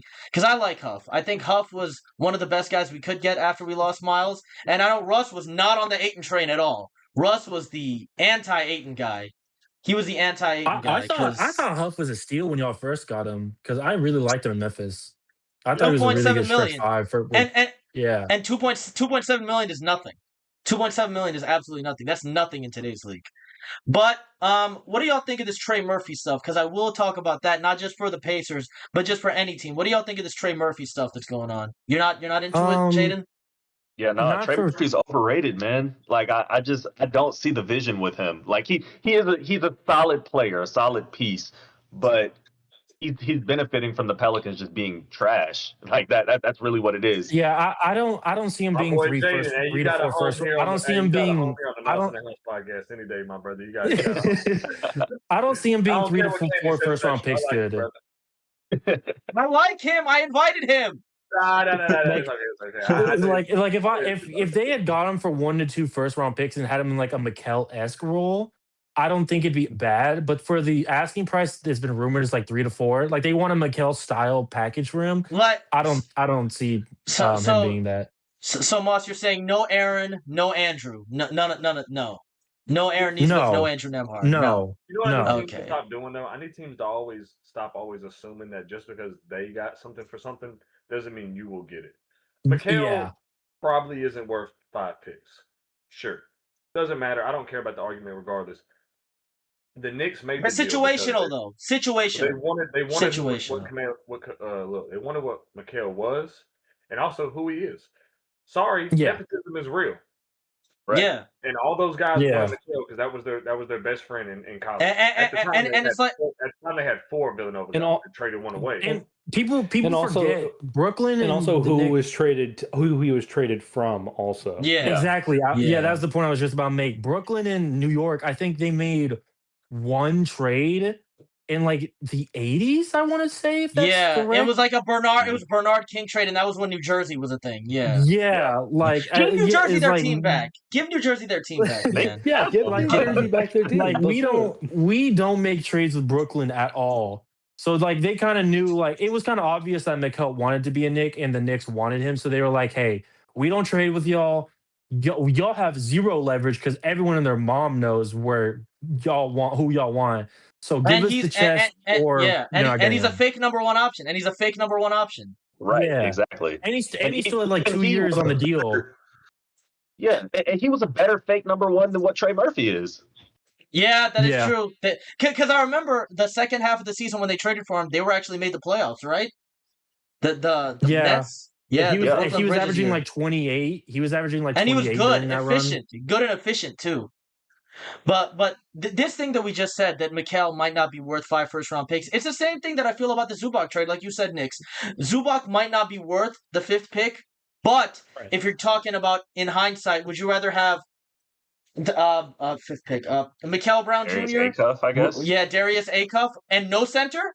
Or would you rather have, Zubac, who's a top 10 center in the league? It's all win, it doesn't matter. Again, like it was said before, it's all situational at the end of the day. And again, hindsight's 2020. I do think for what the Pacers need, getting Zubac was a good decision. And only time will tell how that ages. But I don't think it's bad. I just think maybe it's a little too much. But again, would you? There was a chance that they would. There was a chance they could have kept their pick. Like that was a protected pick. So. Yeah. Right. Yeah, they took a gamble. They took a gamble. The one spot. Exactly. They took a gamble. They lost. Shit happens. I think KP said like, if it's not 1 through 4, I don't want it. If it's not Peterson, Boozer, DeBonsta, or Wilson, I don't want it. And I don't blame him because those are the only guys that are really that good enough to where you can just throw them on a rotation and be like, all right, figure it out. I think Russ said that he doesn't know how a lot of the guys will fit, and with 4 guys that are that good, you throw them on there and you're like, you know what? Do it. Just Rick will figure this shit out. And if it feels like with this lottery, it kind of hurts more. It doesn't hurt as much because most of the lottery after the top 4 is guards until you get to like the Jaden 13 to 14. Yeah, like everyone else in the lottery is mostly guards. Yeah.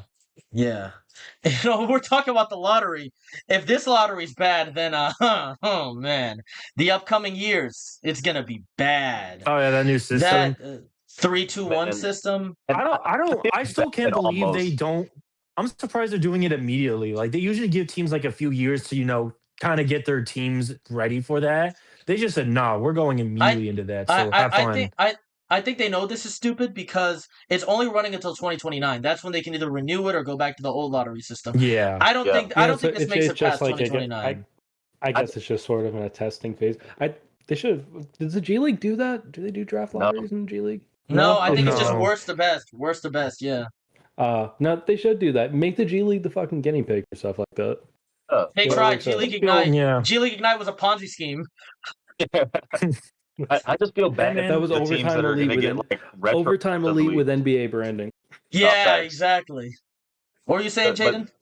I feel bad for the teams that are going to be like retroactively screwed over for this because I think that the Grizzlies can't get a top 5 pick next year because the Jazz have been in the top 5 the last 2 years, and that's just it wasn't even their pick. I don't know if it applies to like. I think it does apply to them. I think it's. That's why they voted no on it. That's why they voted no on it. Well, no, I knew why they voted no because they have the picks right now for like they have consecutive. But I don't know if it applies to like since like I don't know if this year will count against them. Like I think it's a new slate. At least if I understood it correctly, I could be completely wrong. I don't know because I'm not a draft expert. But at least if my assumption is it starts now, it starts like it's a clean slate with that stuff. You also could just be wrong because that's a logical answer, and they just don't want the logical answer. That's also why you could be wrong. Yeah. It's also kind of funny that they're starting it with this draft because the 2027 draft looks very weak right now. So like I don't think anybody's going to be trying to tank to get high in this draft anyways, but it is what it is. Yeah, absolutely. I mean, the next few years of the draft lottery are going to be very funny, and it's going to be very funny when this doesn't fix any of the problems with tanking because bad teams will be bad teams regardless. You can't just this stupid mindset that every team is secretly a good team that just can't that just needs to keep working harder and just needs to be playing better. The Kings won't be a good team next year. I don't know what you want them to do. Yeah, the Knicks won't. No, the Kings just naturally suck. The Kings just suck. Or the Nets. The Nets don't even have their pick next year, so they're double screwed. Matter of fact, I think the Nets are going to try to be good. I think, yeah. Godspeed. I've been hearing rumors that they're going to throw $180 million Reeves. Yeah, I think they're going to try to. Oh, that's such a bad decision. I think they're going to try to go after guys like Reeves, or they're going to try to trade for guys like Fox and Randall, whose values are like all-time lows, and just try to buy low on stars. So would it be like It would be a trade for Randall, right? So it would be like MPJ for Randall. I would assume so. Gross. No, well, from what I've heard, they actually want to keep MPJ, so it'd probably be like Day'Ron Sharp, Nick Claxton, some guys like that, good role players that they have left. Yeah, right. I mean, what would the Timberwolves do with Nick Claxton though? Nothing. No, they have nothing. They still have to pay Naz Reid. They still have to pay Naz Reid. Allegedly, they also want to trade Gobert, so maybe you do like multiple trades. Get who trades for Gobert, man? Yeah, Ant is gonna ask out, man. In a few years, he's gonna ask out. He's gonna ask out, and he's gonna win a ring. It's happened with so many Timberwolves over the last 10 years. My Hawks fans have been like, they've been celebrating that Cat won a ring because it's just like now it just makes Ant want to come back home and win a title like every other Timberwolves legend. So they're just like, thank you, Nick, so much for keeping the streak going of Timberwolves players. Everybody on the Timberwolves leaves and gets a ring except for Jimmy Butler. Yeah. It's legit everyone in Minnesota sports though, because it happened with Sam Darnold too. Darnold left and got a ring. It's very funny with the Jimmy thing because in the moment he was right, but history's just been so unkind to him. I know. It's been so unkind to him. He was right. In the moment he was right. But it's very funny how people bring up that Teague also won a ring. Teague was a bench warmer that year. Yeah, he didn't play. He said that, Teague was a coach. When you get an A, even he said that when you get an A on the school project. Yeah. He said his post championship celebration was so bad he drove back to Indiana in his truck and just hopped on 2K as a champion. Because what the fuck you gonna do in Milwaukee? They wanted to go to the clubs and Milwaukee clubs were like all closed. Yeah. But I will say. Hoop was still going on too though. Yeah. But I will say that might be De'Aaron Fox's unfortunate reality to be the sad go-to guy on a team that doesn't want to be bad enough to be a bottom 3 team to get the most lottery odds. That might be his sad reality. We're about to be seeing some nasty hoops between the Pelicans and the Nets in like March, man.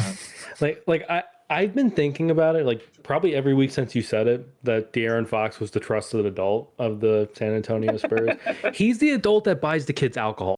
Yes. Yeah. It's so crazy that your vet had one playoff series before this. That's wild. Yeah. In 9 years. He's like that one uncle that y'all are somehow the same age, but you still have to call him your uncle. It's just like, bro, we are damn near we are practically cousins, bro. I'm not calling you Unc. So like the Usos with Roman. Exactly. Exactly. It's like, bro, you were not my uncle. I tried comparing to D-Fish, but even that ended up badly because at least D-Fish did stuff. At least D-Fish was a trusted adult. Fox was nothing. Fox was absolutely nothing. Fox is that one guy who never left his hometown. He never left Sacramento. And it even shows with like how they responded to the finals loss, with like Luke Cornett being the only player on the roster to like shake hands with the team after the loss. We knew Luke Cornett was going to do that. I'm not the biggest guy being like, oh, they're so pussy for not shaking hands. But it's like, when you have played the series and talked the way about the Knicks that the Spurs had, and being like this much of a whiny baby about it, it just makes you look soft, in my opinion. It's like, you had all this shit to say the entire playoff run. You were doing like, I don't like calling players dirty, but what Wemby was doing a lot of time was like the very borderline dirty plays. And you just don't have the decency to just shake hands. And people got mad at Brunson for doing a toast saying fuck Wemby. If I was Brunson, I would have said on the mic, fuck you, suck my dick, I beat you. Like, I would have been saying some crazy shit if I was Jalen Brunson. Sportsmanship is overrated. Sportsmanship is overrated. It's like the flagrant that should have been called in Game 5. If you look back on the replay, you can see Wemby look down at his feet and moving towards his landing spot. That was supposed to be a flagrant, and it would have been called if he wasn't like 3 flagrants in. They weren't going to suspend him either. It was very obvious. He was invincible. We're not. He was invincible. I was saying it. I respect Wemby for knowing that. Like, if I was Wemby, I would have done the same shit too. I dare you to call this flagrant on me and get me suspended, because you're not going to do it. So I dare you. I'm going to go as far as I can. And I think the same thing would have happened if a Knicks player was 3 flagrants and they wouldn't have suspended him either. It's the law. Mitchell Robinson had 3. Mitchell Robinson, yeah, but Mitchell Robinson isn't a star. He's not a star. If it was Cat, they would have done it. If it was Cat, they would have done it. They would have shot Cat. Dude, they would have given Cat a flagrant 2. They would have given him a flagrant 2. He would have been out for the finals. If Cat did that to Wemby, you would have saw Greg Abbott wheel onto the floor and shoot him straight in the face. Can I play that? I'm a Texan. I can get away with saying it. What a visual. Can I play that? Get away with saying that. Do I have to edit that out? You're gonna have to at least. Did you edit the part where? Did you edit out the part where I said what I would do if Bismack Biyombo hit a dagger 3? Yes, I did. I put the epic mealtime call sound effect. I put the epic mealtime call sound effect there. Yeah. No. Oh man, but yeah, I think sportsmanship in sports is overrated in general. I mean, I think people now they don't make a big deal of when the Pistons walked out, when the Bulls beat them. They didn't make a big deal of when the Celtics walked out when the Pistons beat them. I think that's overrated. I think it goes for both sides. You can't be mad at Wemby walking out. You can't be mad at Jalen Brunson saying, all that stuff. You're either mad at both or you're mad at neither. No, I'm not mad. I'm not mad at Wemby for walking out. I'm mad at Wemby for trying to kill my team. Yeah. That's understandable. That's the gripe I have against Ryan. I don't care that he didn't shake anyone's hand. I knew who he was. I knew who he was from his. I knew he was from his on the court stuff and from his pressers. That's all I need to know about Wemby. I don't care that he didn't shake anyone's hand. I respect Mitch Johnson for shaking Brunson's hand. I respect Luke Cornett for trying. Do you respect? They're a young fucking brazen team. They're going to learn at some point. They will be shaking people's hands going forward. They'll be back. They will be shaking hands. They're not going to be that fucking weird with it forever. Do you respect De'Aaron Fox for hugging Mike Brown? Yeah, I do. I do. Yeah, they're going to send him. How much of Mike Brown whispered is like, I got the check in the mail for you, buddy. Thank you. Yeah, or like, thank you. At least thank you. I said this last week. Your ring's in the mail, De'Aaron. That's clearly what it was. Clearly, there ain't no way he went that bad. I will say though, I am very glad we're in an era again where like you can tell these players do not like each other, and they are public with it now. Yeah, because we're seeing so many more rivalries now. Exactly, like late 2000s to like the 2010s, rivalries seem dead. They are back with a damn passion now. Like, you got Knicks and Spurs. They are going to hate each other for as long as Wemby and Brunson are on that team. OKC versus Spurs. They're going to hate each other. Indy versus Knicks. They like publicly don't like each other. I think Wemby hates Chet. Chet's too much of a pussy to reciprocate. I think that's the case. I just think Chet doesn't care. I just think Chet doesn't care. I feel like The Pacers and Knicks is more thing is weird. fans because Yeah, Brunson and Hallie are Brunson friends. and Hallie is boys. They're friends, but they're friends, but like on the court, they have been On the very court, like it's smoke. because like also Brunson just does not like competitors. Neesmith. Yeah, Or Nemhard, sorry. Nemhard. Like Brunson, like he's been very like he headbutted them during the playoffs last year. Like he does not care about them. I think the more player rivalry for the teams would be the Pacers and the Bucks, but we won that a while ago. The Bucks are they're and I feel like since paper. Giannis is leaving, that rivalry is gonna die. Or I will say another one. If Giannis doesn't leave, then that team's just a bunch of flotsam and they don't matter. Either way. I will say though, Detroit and the Knicks are probably going to be also a rivalry, and of course Boston, Philly with New York. Yeah, those are always rivalries. Detroit beefing with someone else too. Hornets. Detroit. Yeah, the Hornets. The Hornets. Yeah. Can I say something? Is it weird for me to say this, or does it feel like the Hornets, even though they came into the league in 2003, they still feel like an expansion team? Does it not feel like that? Yeah. I will say though, their crowd in the play-in game was fucking beautiful. Oh yeah, that was a great crowd. Yeah, Kobe White, man. I was a part of that crowd. Hey, you were at that game? That's real. Shout out! Oh, you didn't realize it. Oh, I was wearing the Hornet shirt last episode. Yeah, he was. Yeah. Oh yeah, you were. Yeah, I remember. Shout out! I remember being in the crowd, and I had a Heat fan on this side, and a Charlotte fan on this side. And the Heat fan, I remember clowning Davion Mitchell because early on he was like shooting some shots, didn't make all of them early, and I was like, Davion, please stop. What are we doing, brother? What are we doing? And then he's like, well, sometimes he can make those. I was like, nah, come on now. I'm gonna test what type of Heat fan you are. Are we really trying to live and die off the Davion, ISOs? He was like, no, we're not. He's like, no, we're not. But Davion ended up scoring like 32 points. Shout out Con Knipple, though. Shout out Con Knipple. To be fair, Bam did get injured in that game, so it was like LaMelo took that man out. Bam got injured. I think it was either the end of the first. Yeah, it was the end of the first quarter. I want to say it was end of the first, I believe. Yeah. Shout out to Con. Shout out to Con. Double agent. I actually walked away from my chair to go get a beverage and is that it? Oh, and a snack. I got a snack. Something to eat. I don't know what it was. But yeah, that was a good game. That was technically my first playoff game, or if you don't count playing games as playoff games, then shout out to double agent Con. Him and De'Aaron Fox will both be getting checks in the mail. Bro, it's actually so funny though that kind of did cost him a Rookie of the Year. Because the amount of reporters that did come out and said that affected me, which is stupid by the way. It's not a regular season game. Yeah. It's not a regular season game. I think I'm very in that camp. I think like so many. You guys see that accolades don't matter. Come with me, Jayden. Come with me, Moose. Moss. Come with me. Accolades don't matter. Think about this. If it happened this time, you think it's never happened before? That's real, but I can't officially join Accolades Don't Matter FC when my boy got a Finals MVP. So exactly. Oh no! Because you only care when it hurts you. You only care when it hurts you. Yep. Right. Don't come back next year. I'm not. Because guess what I'm gonna be doing anytime they bring up Brunson versus Hallie or Cade. Guess what I'm gonna be doing? Where's that Finals MVP, baby? We're done with Cade combos, man. Baby? We're done with Cade. You're done. You've been done with Cade. I'm gonna do this every time. I'm gonna be like, whatever.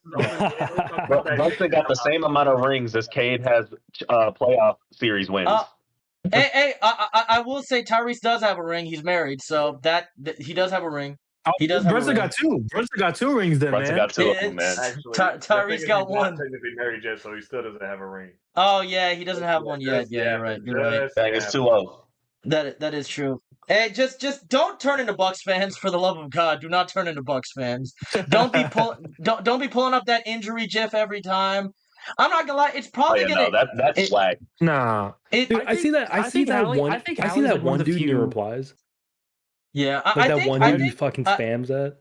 I think the GIF will expire when he's back on the court, right? There's no point putting that back on the court. I would imagine. And I think with the Knicks fans, I think we've, especially now that we won the title, we kind of accept it as like Hallie's like a player we hate, but we have tremendous respect for.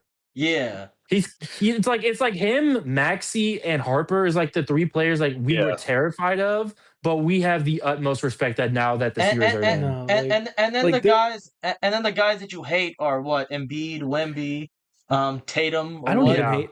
No, like I don't even hate Tatum. Embiid, bro. No, like this run was very therapeutic for me. Like going through it, and like I don't know, like I let go of a lot of the resentment. I didn't really have a ton to begin with, but I let go of the resentment I had towards the Pacers for the last couple of years. Because like, listen, shit happens. They were the better team, situation, fucking whatever. They played who was in front of them.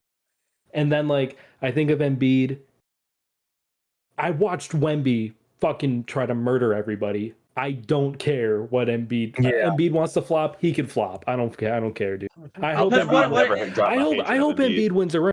I now hope Embiid wins a ring. What? He's not. I hope he wins. I don't care. You lost me on that, buddy. Give him the Gary Payton role on fucking Absolutely not, dude. Give him a ring. Because I still need the Embiid this before Embiid made a conference finals meme. I'm sorry, that's a top 3 meme of all time.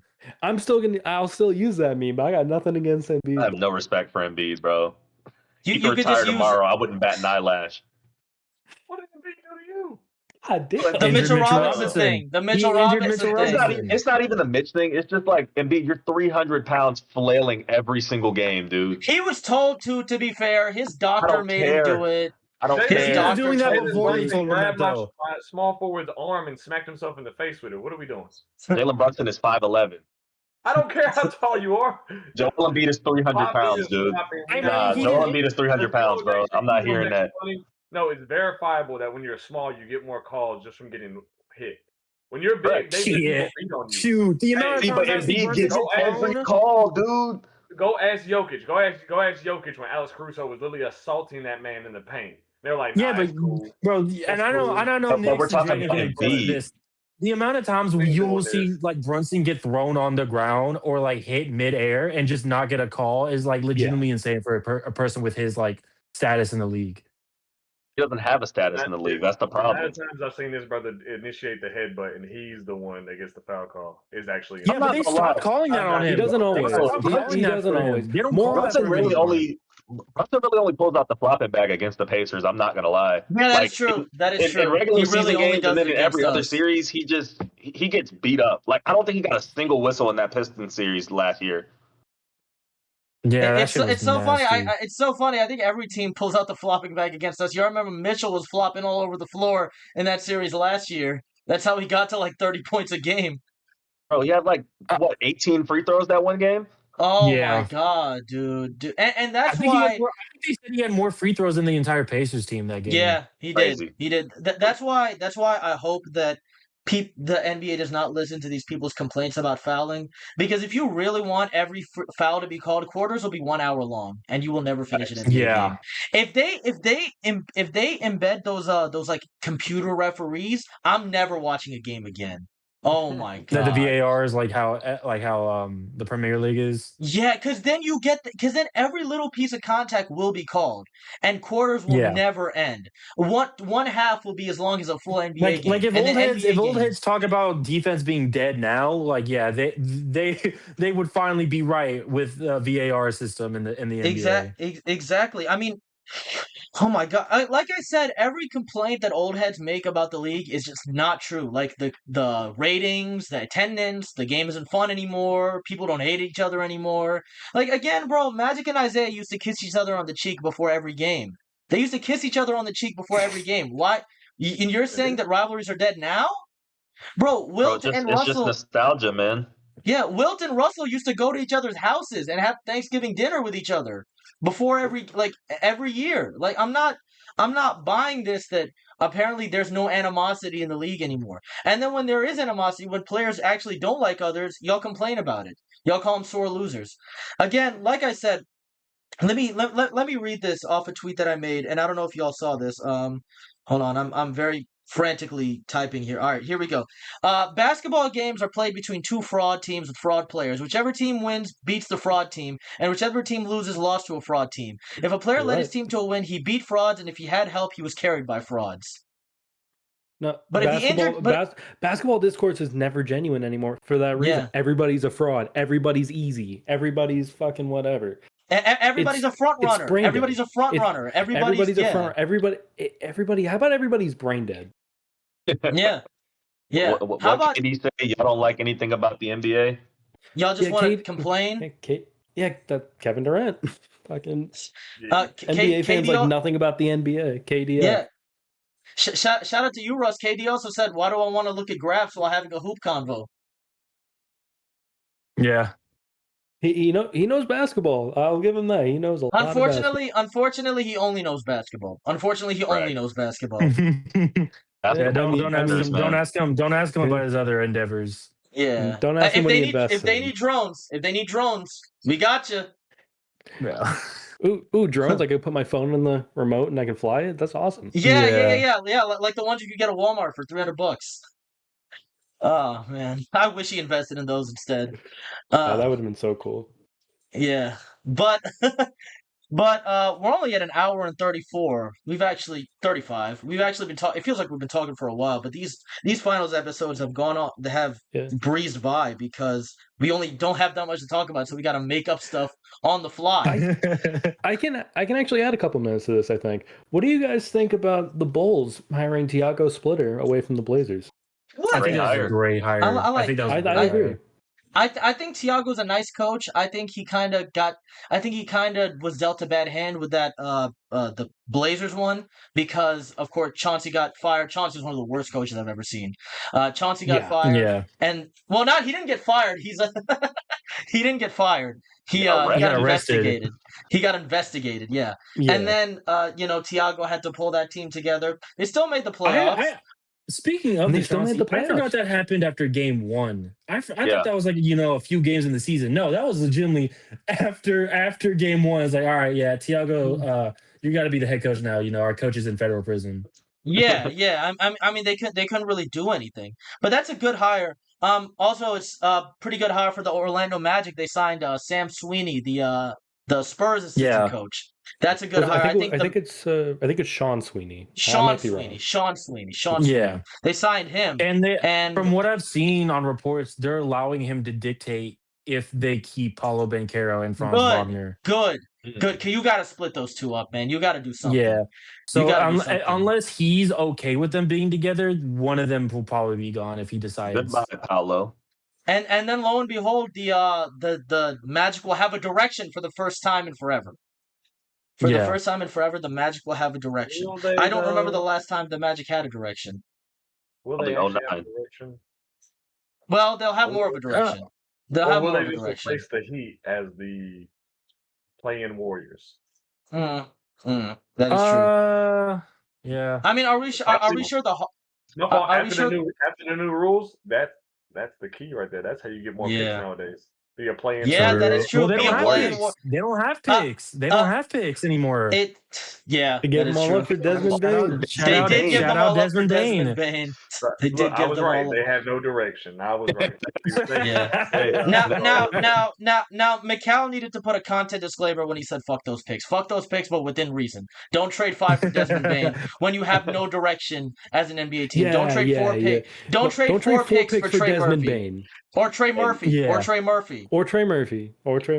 Never forget that Desmond Bain just caught that rebound and then pelted OG in the back for no reason. He did that 4 different times. I forgot about that. He did that like 5 times.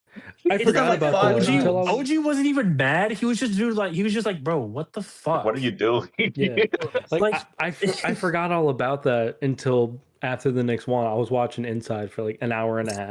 Because that was they showed that on Shaq. That was the game that Huck 40 killed Franz Wagner's knee too. Yeah. Oh, yeah. He's just big and reckless. He don't know what he's doing. Yeah. That still reminds me of that one meme about them saying Huck 40 being a good good Embiid defender only because he's just too stupid enough to. Yeah, and then they recycled it. They recycled it for Wemby. Hands up. That he pinned against the back. I will say though, that block he had on Cornette was insane. Yeah. What he's doing there? Every team needs a bumbling idiot. Every team needs an idiot. Every team needs an idiot. Also, shout out Jeremy Sohan for immediately running up to Wemby to talk shit immediately after a timeout. Dude, it's so funny that after the Sohan, were we having this conversation earlier, Russ, that Sohan should still be in the NBA. He might get a roster spot next year just because of how annoying he is. He might just get a roster just to be the most annoying player in the league, and he knows he's annoying too. I wouldn't be surprised if he stays on the team because from what I heard when we got him, he had better offers in other teams, but he wanted to be on the Knicks for mentorship and all that. Yeah, I think a 23-year-old mentor. Yeah, no, it's like when it was like when Obi Toppin got drafted. And Kevin Knox said he wanted to be a vet for the youngins, and Obi Toppin was older than Kevin Knox. Oh my god! What did Cody Rhodes say? Anytime a veteran gets to the young guys and says, "I just want to help out the young guys," it never works. It never works. It never works. Maybe that's why Obi's career ended up the way it did, because he took advice from Kevin. And now also didn't help that he had to go behind Julius Randle. Yeah, he had to get behind Julius Randle in the rotation. Wasn't he like 5 seconds away from punching Thibodeau as well? He was. That was in that Heat series, wasn't it? Yeah, it was right. It was right after we got eliminated. I will say we were talking about rivalries and stuff. Obi hates the Knicks. He hates you guys. He hates you guys. Remember when he was funny? Which is funny because we are his hometown team because he is a New York kid. Yeah. It's very. Y'all remember? I think. Y'all remember after game 2, Obi was signing some autographs for Knicks fans, and one guy was like, "Obi, you suck. We're glad we traded you." And he's like, "My room number is this, that, and the third. Come see me outside." Yeah. Fairs. Okay, fairs. I wonder if he hates us though, or if he just hated Tibbs mostly. I wonder how he feels about the organization now. I think he hated Tibbs, but I think he resents the Knicks overall. Yeah, he probably resents the Knicks. Because, if you remember, the reason we got Obi was we weren't going to keep Randall. Because Randall had such a bad first year. Oh, and then he just skyrocketed. He became an all-star. Yeah, and then they were like, oh, well, Obi, go sit in the fucking corner and shoot some threes. Because Obi was like 24 when he was drafted. Steve Novak. Obi was 24 when he was drafted. He was wasn't he the Naismith Player of the Year? Also, he was Naismith, he won Player of the Year with Dayton. He won the Nasty Man Award. Yeah, the Karl Malone Award. Yeah. Oh, it's the Karl Malone Award. Unfortunately, yeah, it's the Karl Malone Award. Wow, I don't remember being named that. Yeah, they really need to rename that, but they won't. They won't. Yeah. But I will say it's gonna be very interesting to see how the Knicks fare next season with that playoff hangover. Because somebody said that the Knicks playoff hangover is gonna be hard and they're gonna get swept in the second round. I'm like, bro, they could not make the playoffs and their fans wouldn't care. It doesn't matter anymore. Yeah, it don't matter anymore. I will say though, and I wonder how Knicks and Jayden feel about this. Who do y'all want on our ring ceremony night to go against? I want Boston, man. I think that I saw people talking about Indiana. I think Hallie should get a home game for his first game. Yeah. I agree. I want the Spurs on Christmas, so I don't need them here. I don't know. I think it might be the Spurs on opening night. I think it might be us on Christmas. I think that's what it might be. That would be. I wouldn't be surprised though if they go OKC versus the Spurs though on opening night. Oh man, it is possible. I think it would. I think it'll be Boston if they get Giannis. If they get Giannis, it'll be Boston. I think confirmed. Yeah, Boston, New York. Go crazy in the playoffs again, and then the next year with the Christmas game. We're not getting it. I don't know. I think we get an opening night game. Though. I wouldn't be surprised if we do get Indy, knowing that those have been the two top teams, and then it'll be Hallie back. But I do think it would suck. I think it would suck for Hallie not to have his first game. It would suck for me. It would suck for me. It would suck for me. I want to go to that game. I'm not paying $500,000 to go to a game in New York. I wouldn't be surprised if we get Detroit. I don't like that. I don't like that. The problem is, I think the top 3 options is gonna be San Antonio for the finals rematch. Indiana. Boston. Boston, if they get Giannis, I don't think Indiana, just because the Hallie, they don't want to do that to him. So I think the top 3 will be Boston if they get Giannis, Wembanyama rematch, and then damn, I'm blanking on the third. Hold up. Philly, maybe? No. Philly's not good enough for that. So it'd be OKC. Nah. I don't think There's so, no reason to. because There's no they didn't reason face to. the final. Yeah, they don't have no really reason to. a rivalry. I just realized I had to remind myself. I think y'all thinking way too hard. I don't think it's gonna be like any like team that like you think it'll be like. They're not gonna take into account history. OKC got theirs against Houston Rockets. They had literally 0 history. That was because of KD. Well, KD, they did have history because of Kevin Durant. Because Kevin Durant played there 8 years ago. Kevin Durant ring night. Kevin Durant at ring night. Yeah, Kevin Durant at ring night. Yeah, it was a legitimate fuck you to Kevin Durant.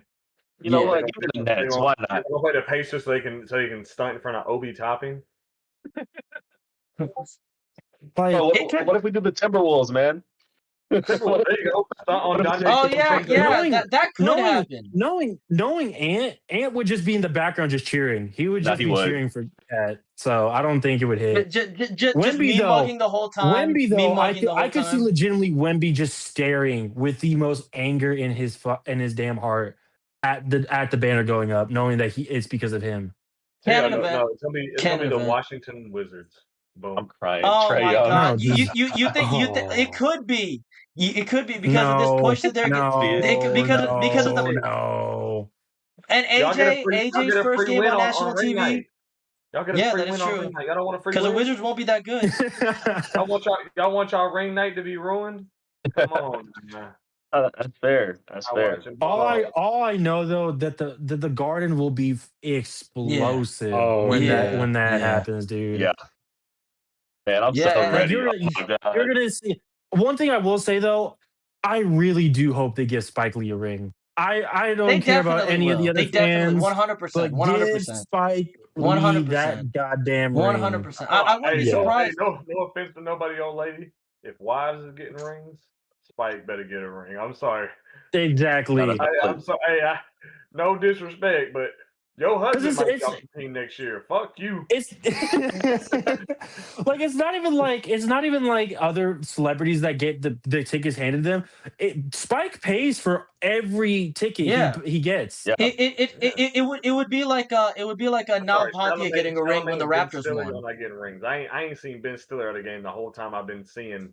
Until last year and this year. Ben Stiller only there for the playoffs. No, Ben Stiller has been. No, yeah, Ben Stiller's been going. He's been going. Like there's an infamous clip of Ron Baker jumping in the crowd, and the fan he jumped onto was Ben Stiller, and Ben Stiller's helping Ron Baker off the stands. Ben Stiller's been a diehard. Yeah, Ben Stiller's a real one. Oh yeah. Question: does Yabusele get a ring? That's the big question that we have. Yeah, he got Colorado. Yeah, that is true. Give Big Booty Yabu a ring. Give Big Booty Yabu a ring. Yeah. Certain players already get a ring if they were technically on the team when the season starts. It depends on the franchise. It depends on the franchise because Valanciunas with the Raptors didn't get one. And I don't think Varejao got one either. I don't think Varejao got one. Well, Varejao didn't get one because Varejao did not. Like they offered him a ring because he was there. Yeah, and he said no. Right, he said no. Was fabricated then. They could have showed that to give him a ring.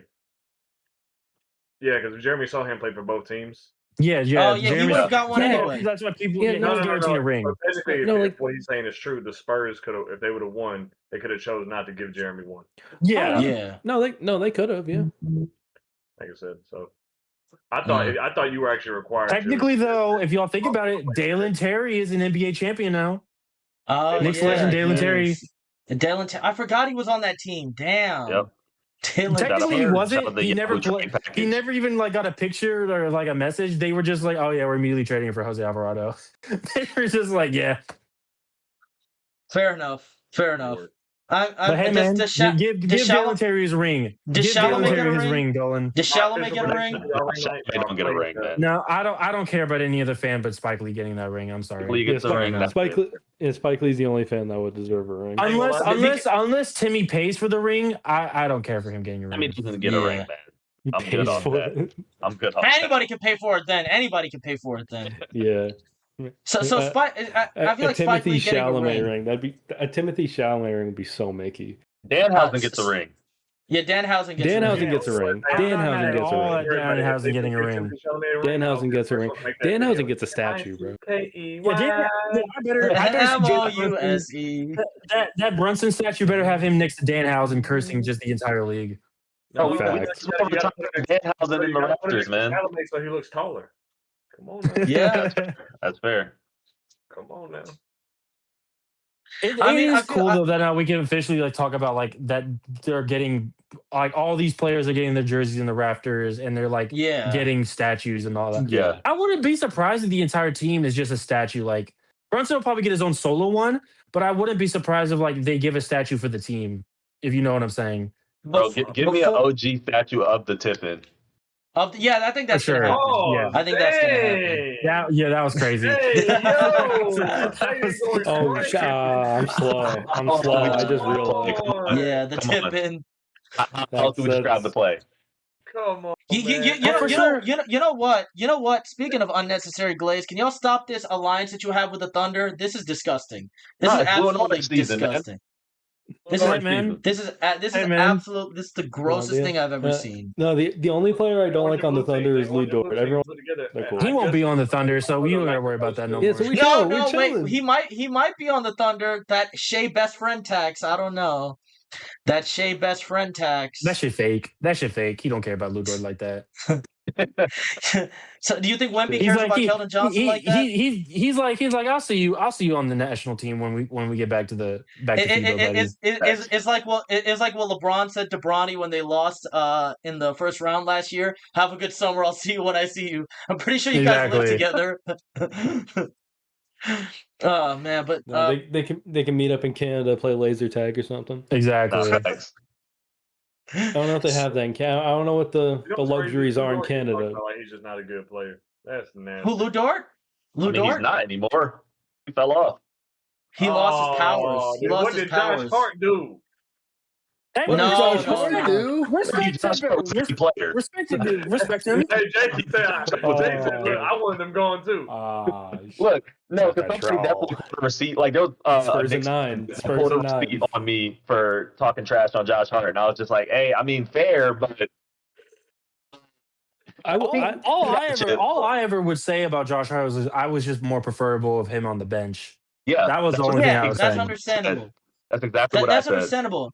And that's why I think it's funny of like 2 years ago when you guys were talking like that Knicks and Pacers series, that first one, when like they were so mad about like the Pacers beating them. I was like, y'all were starting Josh Hart. You were not to beat the Celtics in the conference finals. Well, you would not remember though. That was he was shooting like 43% that year. That was like he was like going fucking crazy from three. That was fake. Hey bro, that was fake. Hey bro. You can say this shit about this entire run for us right now. OG Anunoby was shooting 55% from three. Josh Hart alternates between good shooting years and bad shooting years. I'm pretty sure last year he wasn't shooting well, and then the year before that he was. Last year he shot 40% from three. Wait, oh my god! So is he just a good shooter now? Josh Hart defense or Josh Hart shooting? Josh Hart Baker. Yeah, Josh Hart defense or Josh Hart shooting? Josh Hart just go out there and run around. He does not play defense. Yeah, no, he's a cardio guy. He's a cardio guy. He's forward Patrick Beverley. Hey man, he might be inconsistent with it, but like when he is on his defensive game, he is legitimately a great defender. He's annoying as hell. I'm with Jade. I'm sorry. 100% trust an open Josh Hart 3 before I trust him in a one-on-one ISO situation. Oh dear God. Ever. That's fair. Who's a faker defender, Josh Hart or late year Beverly? Late year Beverly. Late year Beverly. Okay. Josh Hart. I'll say Beverly. Shout out to that clip. My go Aaron Neesmith.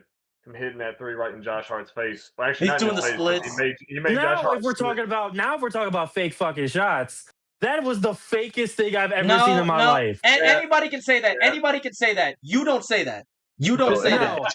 You don't say that. I don't want to hear that. I don't want to hear that also when to this day Neesmith can have game one. Neesmith can have it. He can have it. Bro, no, but Nembhard, I will still forever be pressed about that. Nembhard's farthest shot in his career was the shot he hit against Jalen Brunson in Game 3. Yeah, that was the crazy shot. Now if we're talking about fake, That was fake. You can't have that. Question. Did you get flashbacks when Castle hit that in Game 3? Did you get flashbacks? Yes, 100%. 100%. No, I didn't get flashbacks to that. I got flashback. I don't know why. I got flashbacks to Cam Thomas fucking draining a 3. Bro. Oh my god! From way downtown against Grimes at that when we had like the kids day, whatever it was. Yeah. Mm-hmm.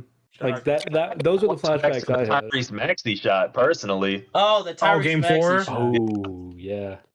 Oh no, that was Game 5 because we were gonna win that. We were gonna. Yeah, it was Game 5. What what was the game where y'all had like 9 points in the last 10 seconds against the Sixers? Oh yeah, that was Game 2. Game 2. That was Game 2. Game 2, yes. The Dante shot. DiVincenzo, man. The DiVincenzo shot. Yeah. It's very well. Rebound. DiVincenzo's going to be forgotten about in this era. Also, I will say though, the biggest fumble of Mike Breen's career is going to be the OG Tippin not getting a triple bang. I'm sorry. No, but it did. No, because the thing, I think the thing with bangs, you can't do it when it's not a jump shot. Yeah, when it's not a. I'm sorry, man, but Tyrese didn't get one. Tyrese didn't get one for Game 1. Tyrese Game 1 of the finals last year should have been a double bang. Yeah, it should have been a double bang. Yeah, triple, but instead of OG. And I think, honestly, a triple, it's good. It's the equivalent for me, so I'll take it. It's gonna be a triple bang. A triple, it's good. It's good. Like, it's good. Yeah. It's good. So wait, what? So is the hierarchy double bang, single? Brandon ain't got it no more. I think. His Nets case. Whoa. Stop the clock. Stop the clock. We can't keep letting him get away with this. Hey man, don't hate because he's not gonna give you all the special moments. All right, you just gotta accept that. No. Hey man, a triple is good. Is gonna go down, and the way his commentary when we officially won the title, that was all time great. Him saying it's not a dream, you can actually cry for the first time in 53 years. That was all time. Breen always has good finals calls when the series ends. I love Monica McKnight. I got Kevin Harlan as my goat, but Breen's up there. Breen's number 2. Is the hierarchy for Mike Breen double bang, bang, it's good, puts it in? Is that the hierarchy? I would say at the tippy top, like the unachievable is a triple bang. I don't think that's ever happening. I don't think that's ever happening. Because if they make it back, it would only be the Knicks. The Knicks player will be the only. No. He's publicly said that like the only way he'll do a triple bang is if a Knicks player hits a game winner in the finals. And that was only a tip in, so I guess if Brunson hit that 3 though, that would have been a triple bang. Brunson hit that 3. I think the only reason he didn't do it also is because he legitimately didn't expect that to happen, so he was just in such shock. Yeah. So like when Brunson missed the shot, you could hear the crowd like groan and gasp, down, and then just OG Tip jumps in, and you just hear probably the biggest pop in NBA history with the way the Garden exploded. Yep. So how are we ranking it? Double bang bang. Is it's good over puts it in, or is puts it in over it's good? I feel like those two are interchangeable. It depends on the circumstance he's using it in. That Melo puts it in against the Bulls lives rent free in my head all the time. I think I'll go puts it in, but if you get a multiple, it's good. He's a flamethrower is good. What about on the opposite side? What about way off? What about way off? Oh my god! Turn the TV off. Turn the TV off. You got to turn the TV off. Way off, P. Because won't go is like they still have a chance. Won't go, they still have a chance. Way off is like that's Bosh. What's way off? What's three-pointer? Worse to hear? What's worse to hear? The bang or good from Harlan? What's worse to hear as an opposing fan? I'm not gonna lie, the good is better. Harlan's good is better because he's got amazing voice control. He's got incredible voice control. But I'm saying, as an opposing fan, what do you want to hear less? I've never seen a team win after a bang. I've never seen a team win after a bang. So the bang. Fair. Okay. I just feel like the way he prolongs the good, that shit that I'm just like, all right, bro, whatever. Yeah. I'm just like walking out the room. I'm like, all right. I don't think we've ever been on the opposing end of one, so I don't know. Maybe one in like 2014, 2013. I don't know, but for most of our games we had green and we won most of those, so those were just bang or it's good. But good, I remember I think I remember he called one for Jamal Murray against the Timberwolves, and that one I could tell hurt. Yeah, because that was the one where Murray's like staring him down in the face right while he's doing it, and Harlan's looking at him while he's saying it. Yeah, that was fire. I'm very happy that Kevin Harlan didn't go anywhere after the Inside the NBA thing went under because he's awesome. Oh yeah. I love Kevin Harlan. What's the 2K, man? Shout out Clark Kellogg. If you know, you know. Dude, it's so. I was just about to say that. Shout out to the Bruiser badge back in the day in 2K14. He'll put some wood on you. Yeah. Shout out before the coaching stint. Shout out Steve Kerr. Oh, Steve Kerr was good, dude. Yeah. If you played in 2K15, if you played Steve Kerr on commentary, if you played the '96 Bulls versus the 2016 Warriors, Steve Kerr is coaching, playing, and commentating at the same time. I used to love doing that. Crazy. Dude, it's so funny. I grew up on 2K, obviously, and whenever I heard Clark Kellogg, I was like, oh, this guy must be some commentary legend. And I was like, oh, he only does broadcast work for college? That's it? Right. And he had a 4-year NBA career. But he's great. He's forever immortalized because of 2K. And shout out to a Craig Sager for the old in-game updates too. Yeah. I would say shout out Doris Burke, but she's she's bad at her job. And now we got our sideline reporter David Aldridge. Thanks, Dia. Oh man, I miss David Aldridge. He's actually good. Yeah. I actually like David Aldridge. Yeah, I like Dia. I just want to play the game, man. I just want to play the game. I skipped every fucking time. I skipped it. Yeah. Now post-game interviews. Now, who would you rather have? Doris Burke on commentary or Richard Jefferson? Doris Burke. I'll take RJ, man. I'm not gonna lie. I take RJ. I think I take RJ. I really don't like Doris Burke. I truly despise Doris Burke. Doris Burke was annoying. I don't think Doris Burke is that bad when she's not like trying to clip farm on certain. Like the SGA free throw merchant one. That's one of the worst calls I've ever heard. That shit was Doris Burke when the Knicks, Sixers, or Celtics aren't playing. Then she's good. Yeah, then she's I like good. No. We're not gonna do this. We're not gonna do this like Doris is biased towards the Knicks. She despises the Knicks. I know. That's why I'm saying. I know. She loves I thought you were saying she was biased. Yeah, she loves the Sixers. She loves the Sixers. Oh my god, it's insane. Give me Kevin Harlan. Give me who's the side guy with Kevin Harlan now? I forget. Is it Iron Eagle? Iron Eagle, no, and I think wait, is it? Or is it Jamal Crawford? No, Iron Eagle doesn't call games with him. I think. No, because they're both play-by-play guys. Right. Who's Kevin Harlan's? Yeah. Does Van Gundy call games with Harlan? Oh yeah, he does. No, he does. Wait. Yes, but it's one more person. There's one more person. Jamal Crawford? No, Jamal Crawford calls Peacock, I believe. Or he's on Peacock. Yeah, he does. Hold on. Jamal Crawford was someone I liked. Jamal Crawford was someone I liked. I like Jamal. I like Jamal. When he was on MSG, when he was on MSG a couple years ago, I thought he was going to be Clyde. I thought he was going to be Clyde's replacement. I thought so too. I thought the replacements were going to be like Monica doing Mike's. Monica was going to replace Breen when he was gone, and then it was going to be Jamal for Clyde. Oh, it's let me see. I need to talk about the golden announcer. All these guys are cool. That's what's up. Eric Collins. No, I do like Eric Collins. He's he is one of the Amazon. Okay, so it's so they alternate. It's Iron Eagle, Kevin Harlan, Michael Grady, or Eric Collins as the play-by-play guys for Prime. Okay, yeah, I know Iron Eagle did it with them. Yeah, and then the color commentators are Van Gundy, who's okay. Sometimes he's out of breath. I don't like Gundy. He's out of breath. Brent Barry's good. Yeah. Jim Jackson, can't really say much. Del Curry, I don't remember. Dwayne Wade is weird. I'm like, sometimes I like him, sometimes I don't. he kind of ran that his pronouns are he him thing to the ground. If you remember that. Oh my god. He ran that to the ground. Yeah. And I think that's it. No, Candace. Isn't Candace? Yeah. Candace is good. Yeah, I like Candace. And I shout don't out like shout out Candace. to I'm sorry. You don't like I don't like Candace? Candace. I don't like Candace. No. She's a good commentator. I just got a bias against her because of her Brunson comments. Candace just to hate. That's crazy. I don't even have the bias against her take. I don't even have the bias for the take. I just don't think she's good at the job.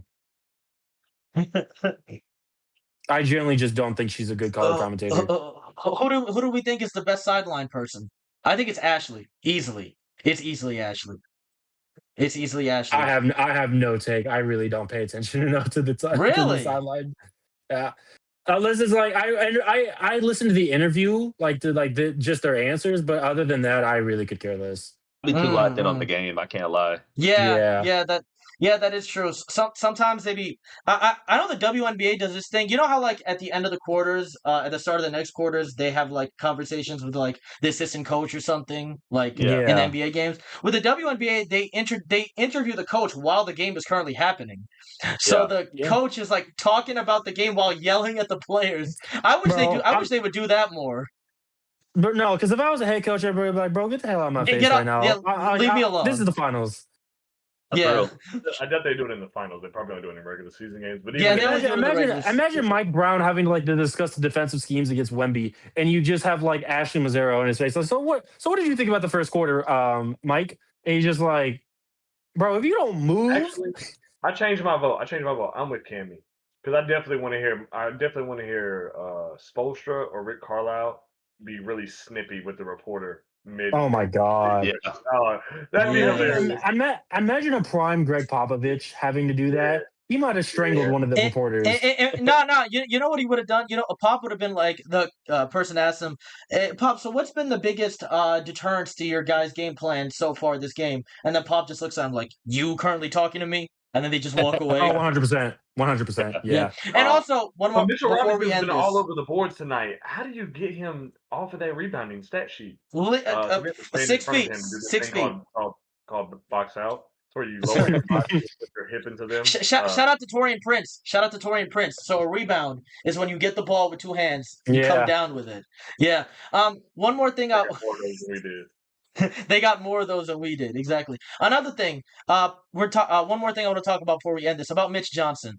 The thing that he said about the Brunson after Game 5, where it was like they make him stop scoring as many points as he did. Did you only get Pop's sarcasm from staying with him for 6 years? Is that the only thing you got? The only thing you got was the sarcasm? You can't do that if you're not good. The sarcasm gimmick doesn't work if you're not good.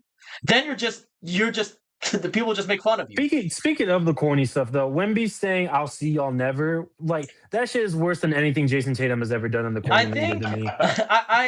I'm lost in translation, though. I'm gonna give him some grace. As somebody who was one of Tatum's defenders, I haven't seen enough of that. Like there hasn't been enough hate for Wemby losing on these or gambles, as y'all call them, saying corny things. You know, actually, it's starting to happen on my timeline. At least I'm starting to see him get cooked. It's starting to go too far. I'm not gonna lie. It's starting to go too far. Everybody was against Tatum when he literally won the thing. He won it. I say give Wemby another 2 years of being good, and he's gonna get like Shea levels of hate from fans. Yeah, I used to shit on Tatum a bit for being a bit corny. At least Tatum's a winner. Yeah, Tatum. Yeah. I will say. I will say with the Wemby thing, I think it's kind of getting too far. I don't know if you saw that article that one person wrote where they were saying like the magnification of Victor Wembanyama. I'm like, okay, that's crazy. That's fucking hilarious. Of all the stars to do that too, I think Victor Wembanyama is very low on that list. Wemby's the one guy who's clear of that. One guy who's clear of that. And it was also a Knicks fan doing it, which self-awareness, please. You know, I don't think you guys can call anybody MAGA. Hey, bro. Mitch said he wasn't a fan. Mitch said he wasn't a fan. Okay, we're putting that on the record. I'm not believing that. I'm not believing that, bro. I'm not. I know we made the joke about his only good game was when Trump was there, but that's fucking crazy. Hey, that is crazy. The rebound clinched the championship. I don't care. Yeah. Which is truly one of the most poetic endings of our title run was a Mitchell Robinson offensive rebound. The guy that was there for like the past 5 years. And he had 6 of them in that game. Yeah. The guy that was there for like the past 8 years too. Exactly. Like truly the most poetic ending to this journey was that, in my opinion. We'll see how that goes going forward. But for now, it doesn't matter because the Knicks are NBA champions, and the next 4 months will be the longest offseason of our lives. And I'm talking about the two of us down. The two of us we are down going to here. see the greatest. We are going to see the greatest parade on Thursday. Like, I'm looking forward to it. It's going to be right up there on my fucking TV, and I'm going to have my phone with it. I'm going to pretend I'm there. It's going to be awesome. I can't wait to see. I can't wait to see how drunk they are and what the absolute insane shit they say on. Dude, y'all gotta watch Jose. He might let a word slip out that you don't want to slip out. He's already done it. He already did it. He did it on the IG Live when they won the title. Yeah. Never mind. He was rapping Juicy. Yeah. Oh wow! But also, if you don't know, Puerto Rican Mexican that lives in the Bronx. Like, I don't know if anyone really should be surprised. Sadly, I'm not surprised at all. He's right. Yeah, I'm not saying he's right. Not saying he's right, but are we surprised? I'm not surprised at all. Shout out to Godfrey. Shout out to Godfrey. That one clip, if you know, you know. One thing I did say though at the end of last week, and it wasn't a shock. He was the favorite even before the 45-point game. Finals MVP. Yes, sir. Yeah. Yes, sir. That's fucking demon. I somehow still don't have a Brunson Funko Pop. I just realized that. I don't know how. Yeah, I got scammed out of the one I bought like 2 years ago, and then I had to wait for this one to get pre-order on Amazon. I waited months for that too. It was a big struggle for that, but we got it. Respectfully, I gotta get it. Never get done right because like you can't really put certain like features on them. Yeah, like they all have the same facial features and like the same body type. All of that. Even for a bobblehead, his head should be bigger than the average bobblehead, though, shouldn't it? Yeah, like look at his head. Look at his head right here. That's not big enough. That's not big enough. It needs to be bigger. It needs to be bigger. It needs to be bigger. It needs to be bigger. Like that was kind of crazy. Like for the Tyrese bobblehead, if half of his height isn't, if like 80% of his height isn't his legs, I'm not buying it because that's not accurate. That's not accurate. No, exactly. No, if he doesn't look like Will from Foster's Home for Imaginary Friends. Yes. Yes. And the Roman Reigns Funko Pop, if it doesn't come with a MAGA hat, I'm not buying it. I'm not buying it. A MAGA hat and pearly white veneers. And pearly white. Dude, you saw last night, he shined them extra hard for the White House UFC. And then you had Triple H doing the point, like the classic point for no reason again. I did watch that with my friends at their house. It was just a dick sucking competition. It was. I will say though, Taporia got fucking murdered. Taporia got killed. That was a good fight, but he got killed. He underestimated his opponent. Yeah, he paid the price. He was celebrating the day before. He threw a fucking party. He threw a victory party. He has a Gaethje tattoo with it crossed out on his ribs. Yeah, get out of here. You got to get that lasered now. You know how much that's gonna hurt? You know how much it's gonna hurt to get that lasered? Like you know how embarrassing that is now that like that's a bad aura gamble. You got another man's name on your fucking rib cage. Because I think he has like 4 opponents of that. So Wemby doesn't have the worst aura gamble this weekend. Okay, got it. Honestly, no. Wemby just said words. Wemby just said words. Yeah, Wemby don't have to have the remind. It's not like he tattooed his 2026 title on his body. Yeah. Shout out to Jason Terry. There you go. But another thing that I want to do before we end this, and we're about to get to 2 hours and 30 minutes, which is the standard length for the podcast. Wow, the bull segue pushed it another hour. Hell yeah. Yeah, I know. Good job, dude. Good job. But what do you think about this they won't be back thing for the Spurs and for any team in general? They will. I think they will. They're too young. They're too talented. I would put money on they will, but with the way the NBA has been this past decade, you never know anymore, dude. That's true. I think because I don't account for injuries in my hypotheticals. I'm like, I'm just gonna assume the league is injury free. I turn injuries off. All right, because you can't predict them. You can't predict them. No, you can't. Yeah, and the way I think, if you say that they won't be back, you have to name the teams you think will be back instead. You have to mention the teams that will be in the finals instead. Yeah. Like I can say that the Spurs won't be back because of the Thunder and only the Thunder. I can say that the Knicks won't be back because of a title hangover, because other teams in the East are getting better. You know, things happen. But you have to preface that, because I feel like a lot of this is just people trying to predict the future and trying to sound smart, you know? Yeah. No, I think the Spurs will be back. I don't think they'll be back next year. I think OKC is going to go back to the finals fully healthy. I think they need, presumably. I think they need some TLC. I think they need some TLC. Yeah, and they're gonna make a couple of moves. I don't know what those moves will be yet, but I'm gonna call it right now. Eastern Conference Finals, Knicks or Pacers. I think either of those teams beat the Thunder next season in the finals. I think either of those teams. It really depends on what they do with the Lou Dort trade when it happens. I think we will, because you don't know the amount of hatred we're gonna have in our hearts if we come back there.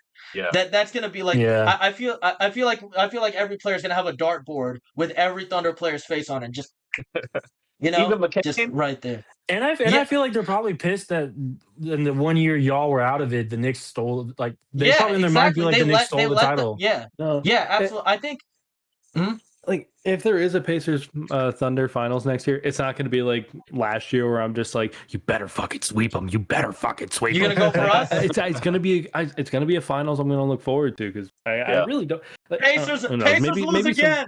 Pacers lose again is starting. Speaking that'll be my Kalshi name. What do y'all rank this final series on like this decade's playoffs, like finals series? Now here's the thing. I don't rank it as high as a lot of people do, because the 4 of the 5 games followed the same script. So by the third game, I was like, I know what's gonna happen. You know, the unpredictability was gone. So I rank it lower. I still have point comeback though. That was insane. That was one of the best finals games I've ever seen. I think genuinely that is the greatest finals game we will probably ever see. Do you guys have anything you need me to? Do you guys have anything you need to happen on Wednesday? I'm going to do my laundry again on Wednesday. Do you need any more good luck for that?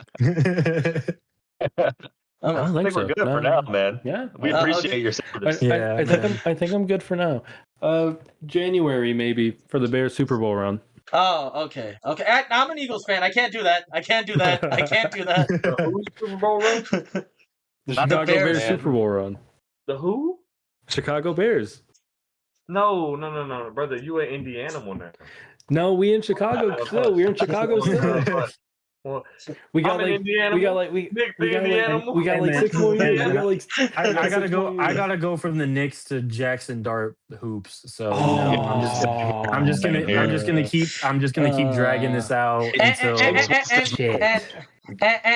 AJ, you know that with all AJ, you know that with all the good karma the Knicks have gotten, all that's going to go right back to Jackson Dart is going to be the negative. Oh yeah, Jackson Dart's tearing his ACL, and he deserves it. And he deserves it.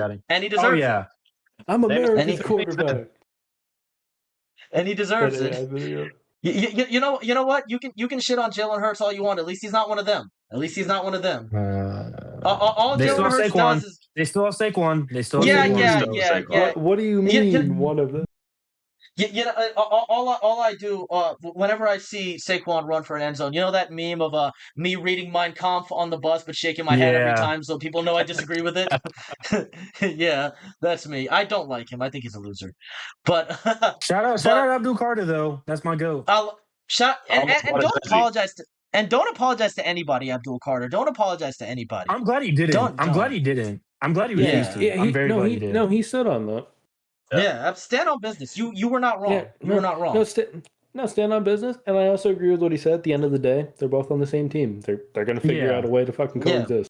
They have to. Absolutely. Yeah, that's what a lot of people don't understand. They're like, oh, Abdul Fold is like, bro, that's the generational quarterback of the franchise. He's gonna have to be cool with the guy. Yeah, you have. Yeah. They don't gotta hang out outside of the job, but like they're gonna have to tolerate each other because they're both important to the team's success. What did CM Punk say? People mad at me in WWE. You're on Lord Elon Musk's Twitter. Yeah. My goat is washed. It is what it is, though. He's been washed. Everyone's goat becomes washed. I'll tell you what, that CM Punk video comparing him to Gavin Newsom is coming right up very soon. Very soon. Oh God. Yeah. I got a bone to pick with him.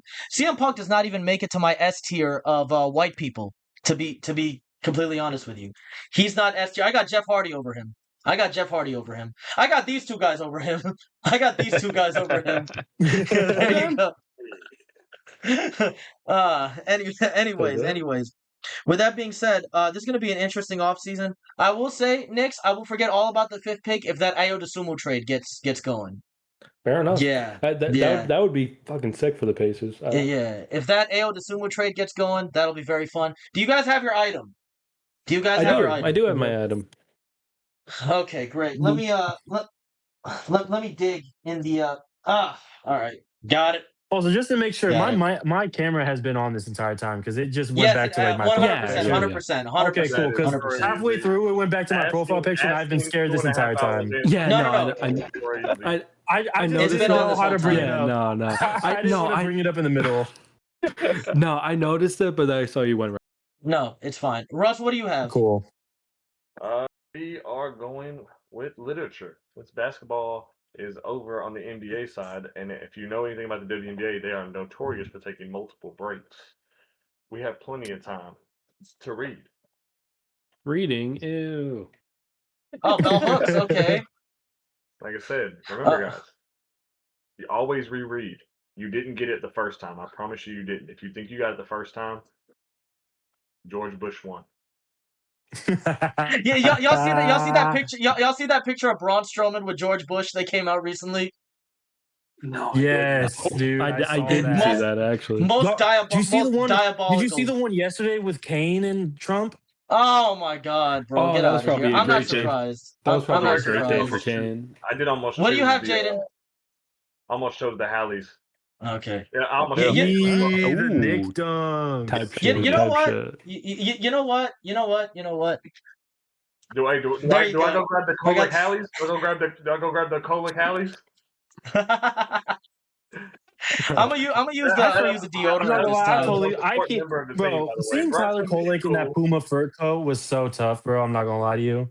Bro, you know what's so funny? When Chalamet was in the locker room talking to Brunson probably thought that was Kolek. Brunson dead ass. He probably did. Yeah, they were all blasted at that point. He was so drunk, and with those goggles, he dead ass probably thought that was Kolek. Hey, all I'm gonna say is, wait until the secret weapon Mohamed Diawara is in the rotation full time next year. My demon. You know what, Russ? We got Quentin Jackson for that. We'll be fine. We got Jamie can't even hate it. That's his fellow Muslim brother. No, I do. I like Diawara. I you know what's so funny? Diawara kind of stole Huck Porty's chain this year because I was focused on a Huck Porty. 100%. I was focused on a Huck Porty breakout year. Diawara came out of nowhere. He played really well. Like, there's Cammy on one hand, Knicks player, so I kind of hate him, but also on the other hand, we get a Muslim superstar. I don't hate the Knicks players. You know this about. Listen, you got to say this about me. I'm a hater, but I'm not. Delusional. Oh no, for sure, yeah. That's why we're still friends. Yeah. And you guys haven't blocked me like some Knicks fans have blocked me. Whatever, bro. If you block someone over a basketball take, unless it's like the worst thing ever, you need to get over it. I see one more trade that involves Nembhard and Nesmith. I will block them. Yeah. That's fair. That's fair. And honestly, if we trade for Ayo and anybody in the family brings up Ayo, and if anybody in the fan base brings up anything about Trey Murphy, they're getting blocked. Yeah. But with that being said, does everybody have their item? Let me get my item real quick. So we went from the Finals MVP to the next Super Bowl MVP. Oh my God! Untouchable in Chicago, though. Untouchable in Chicago. Untouchable in Chicago. In a couple months. Gary. In a couple months, I'm gonna have the Madden 27 cover in my hand, and I'm gonna do that. And it's gonna be imagine how funny it'll be the first year that they go to Indiana, they win the Super Bowl. Like the first year they leave Chicago, they're gonna win the Super Bowl. I would laugh my ass Indiana off. got 2 of them. We just need to get another one. Actually, we got 3. You're not a Colts fan. You're a Steelers fan. I am not a Colts fan, but guess what? Indiana got 3 of them because the Fever have a championship as well. So Oh yeah, that's true. Yeah, that's true. And and they got further in the and they got further in the playoffs last year without Trae Young with some bop in it, aka Caitlin Clark. Ooh. Yeah. He gonna keep saying it. Yeah, whatever. I'm off her, bro. I can't deal with that damn fan base. I can't. I was a Chicago Sky fan until last year. Now I'm an Atlanta Dream fan. If you know, you know. You know who I follow. You know who I follow. You know who I follow. I gotta get my jersey soon. I gotta get my number 5 jersey soon. Paige Becker's taking us all the way. I got my Paige jersey too. She's a demon. Beat the Aces by like 30. It was crazy. They did? Mm-hmm. Yeah.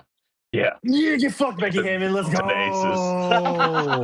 I like how that's all you care about. I like how that's all you care about. Goddamn right. My girl fucked up Becky Hammond twice in 1 week. Let's go.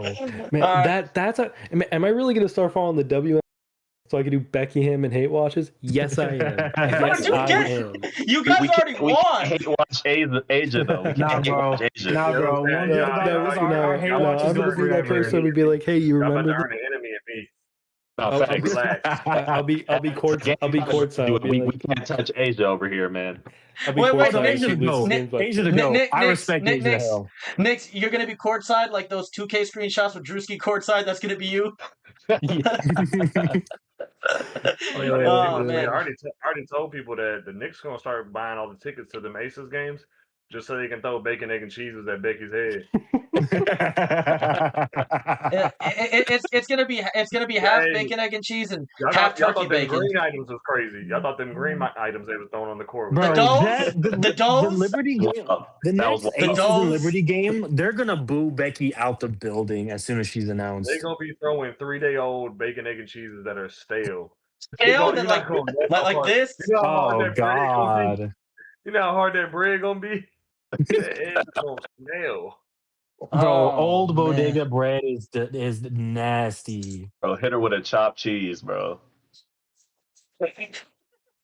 Someone just throws an Arizona can. Someone just throws an Arizona can for good measure. We gotta stop. Now it feels like we're condoning. Things getting thrown at women. Now we gotta stop. A full Arizona can? Yeah, not a full. No, one. It's empty. No, it's empty. Okay, it's empty. I don't want it. No, it's is it Risberry? Is it at least Risberry? Has to be. Yeah. Well, why can't we go back to the old days and just throw toilet paper? What are we doing here? Why are we trying to injure her? Hey, bro, they tried to cancel the fan base over an egg being thrown. We're not throwing toilet paper. She ain't no Jimmy Rave. We're not throwing toilet paper. Rest in peace, Jimmy Rave. Whole house mad. She don't got no aura like that. All right. Well, this has been episode 2 hours and 26 minutes, close enough to 2 hours and 30. This has been episode 19 of the Mouse House podcast. The podcast has been going up recently. We got 5 likes on the last episode. Thankfully, by the time next season comes around, we will be a mainstay. Trust me. And Grizz is coming back soon. Episode 21 coming soon to tell you all about the future of the podcast and the rotating people we're gonna have around. You'll see Russ and Knicks plenty going forward. Trust me. Nobody's going anywhere here. We're just gonna add somebody, and these two will be back as well. For sure. Yep. But until in a few days from now, we'll see y'all. This has been episode 20 of the Mouse Now podcast. Everybody take care, stay safe, and have a great offseason.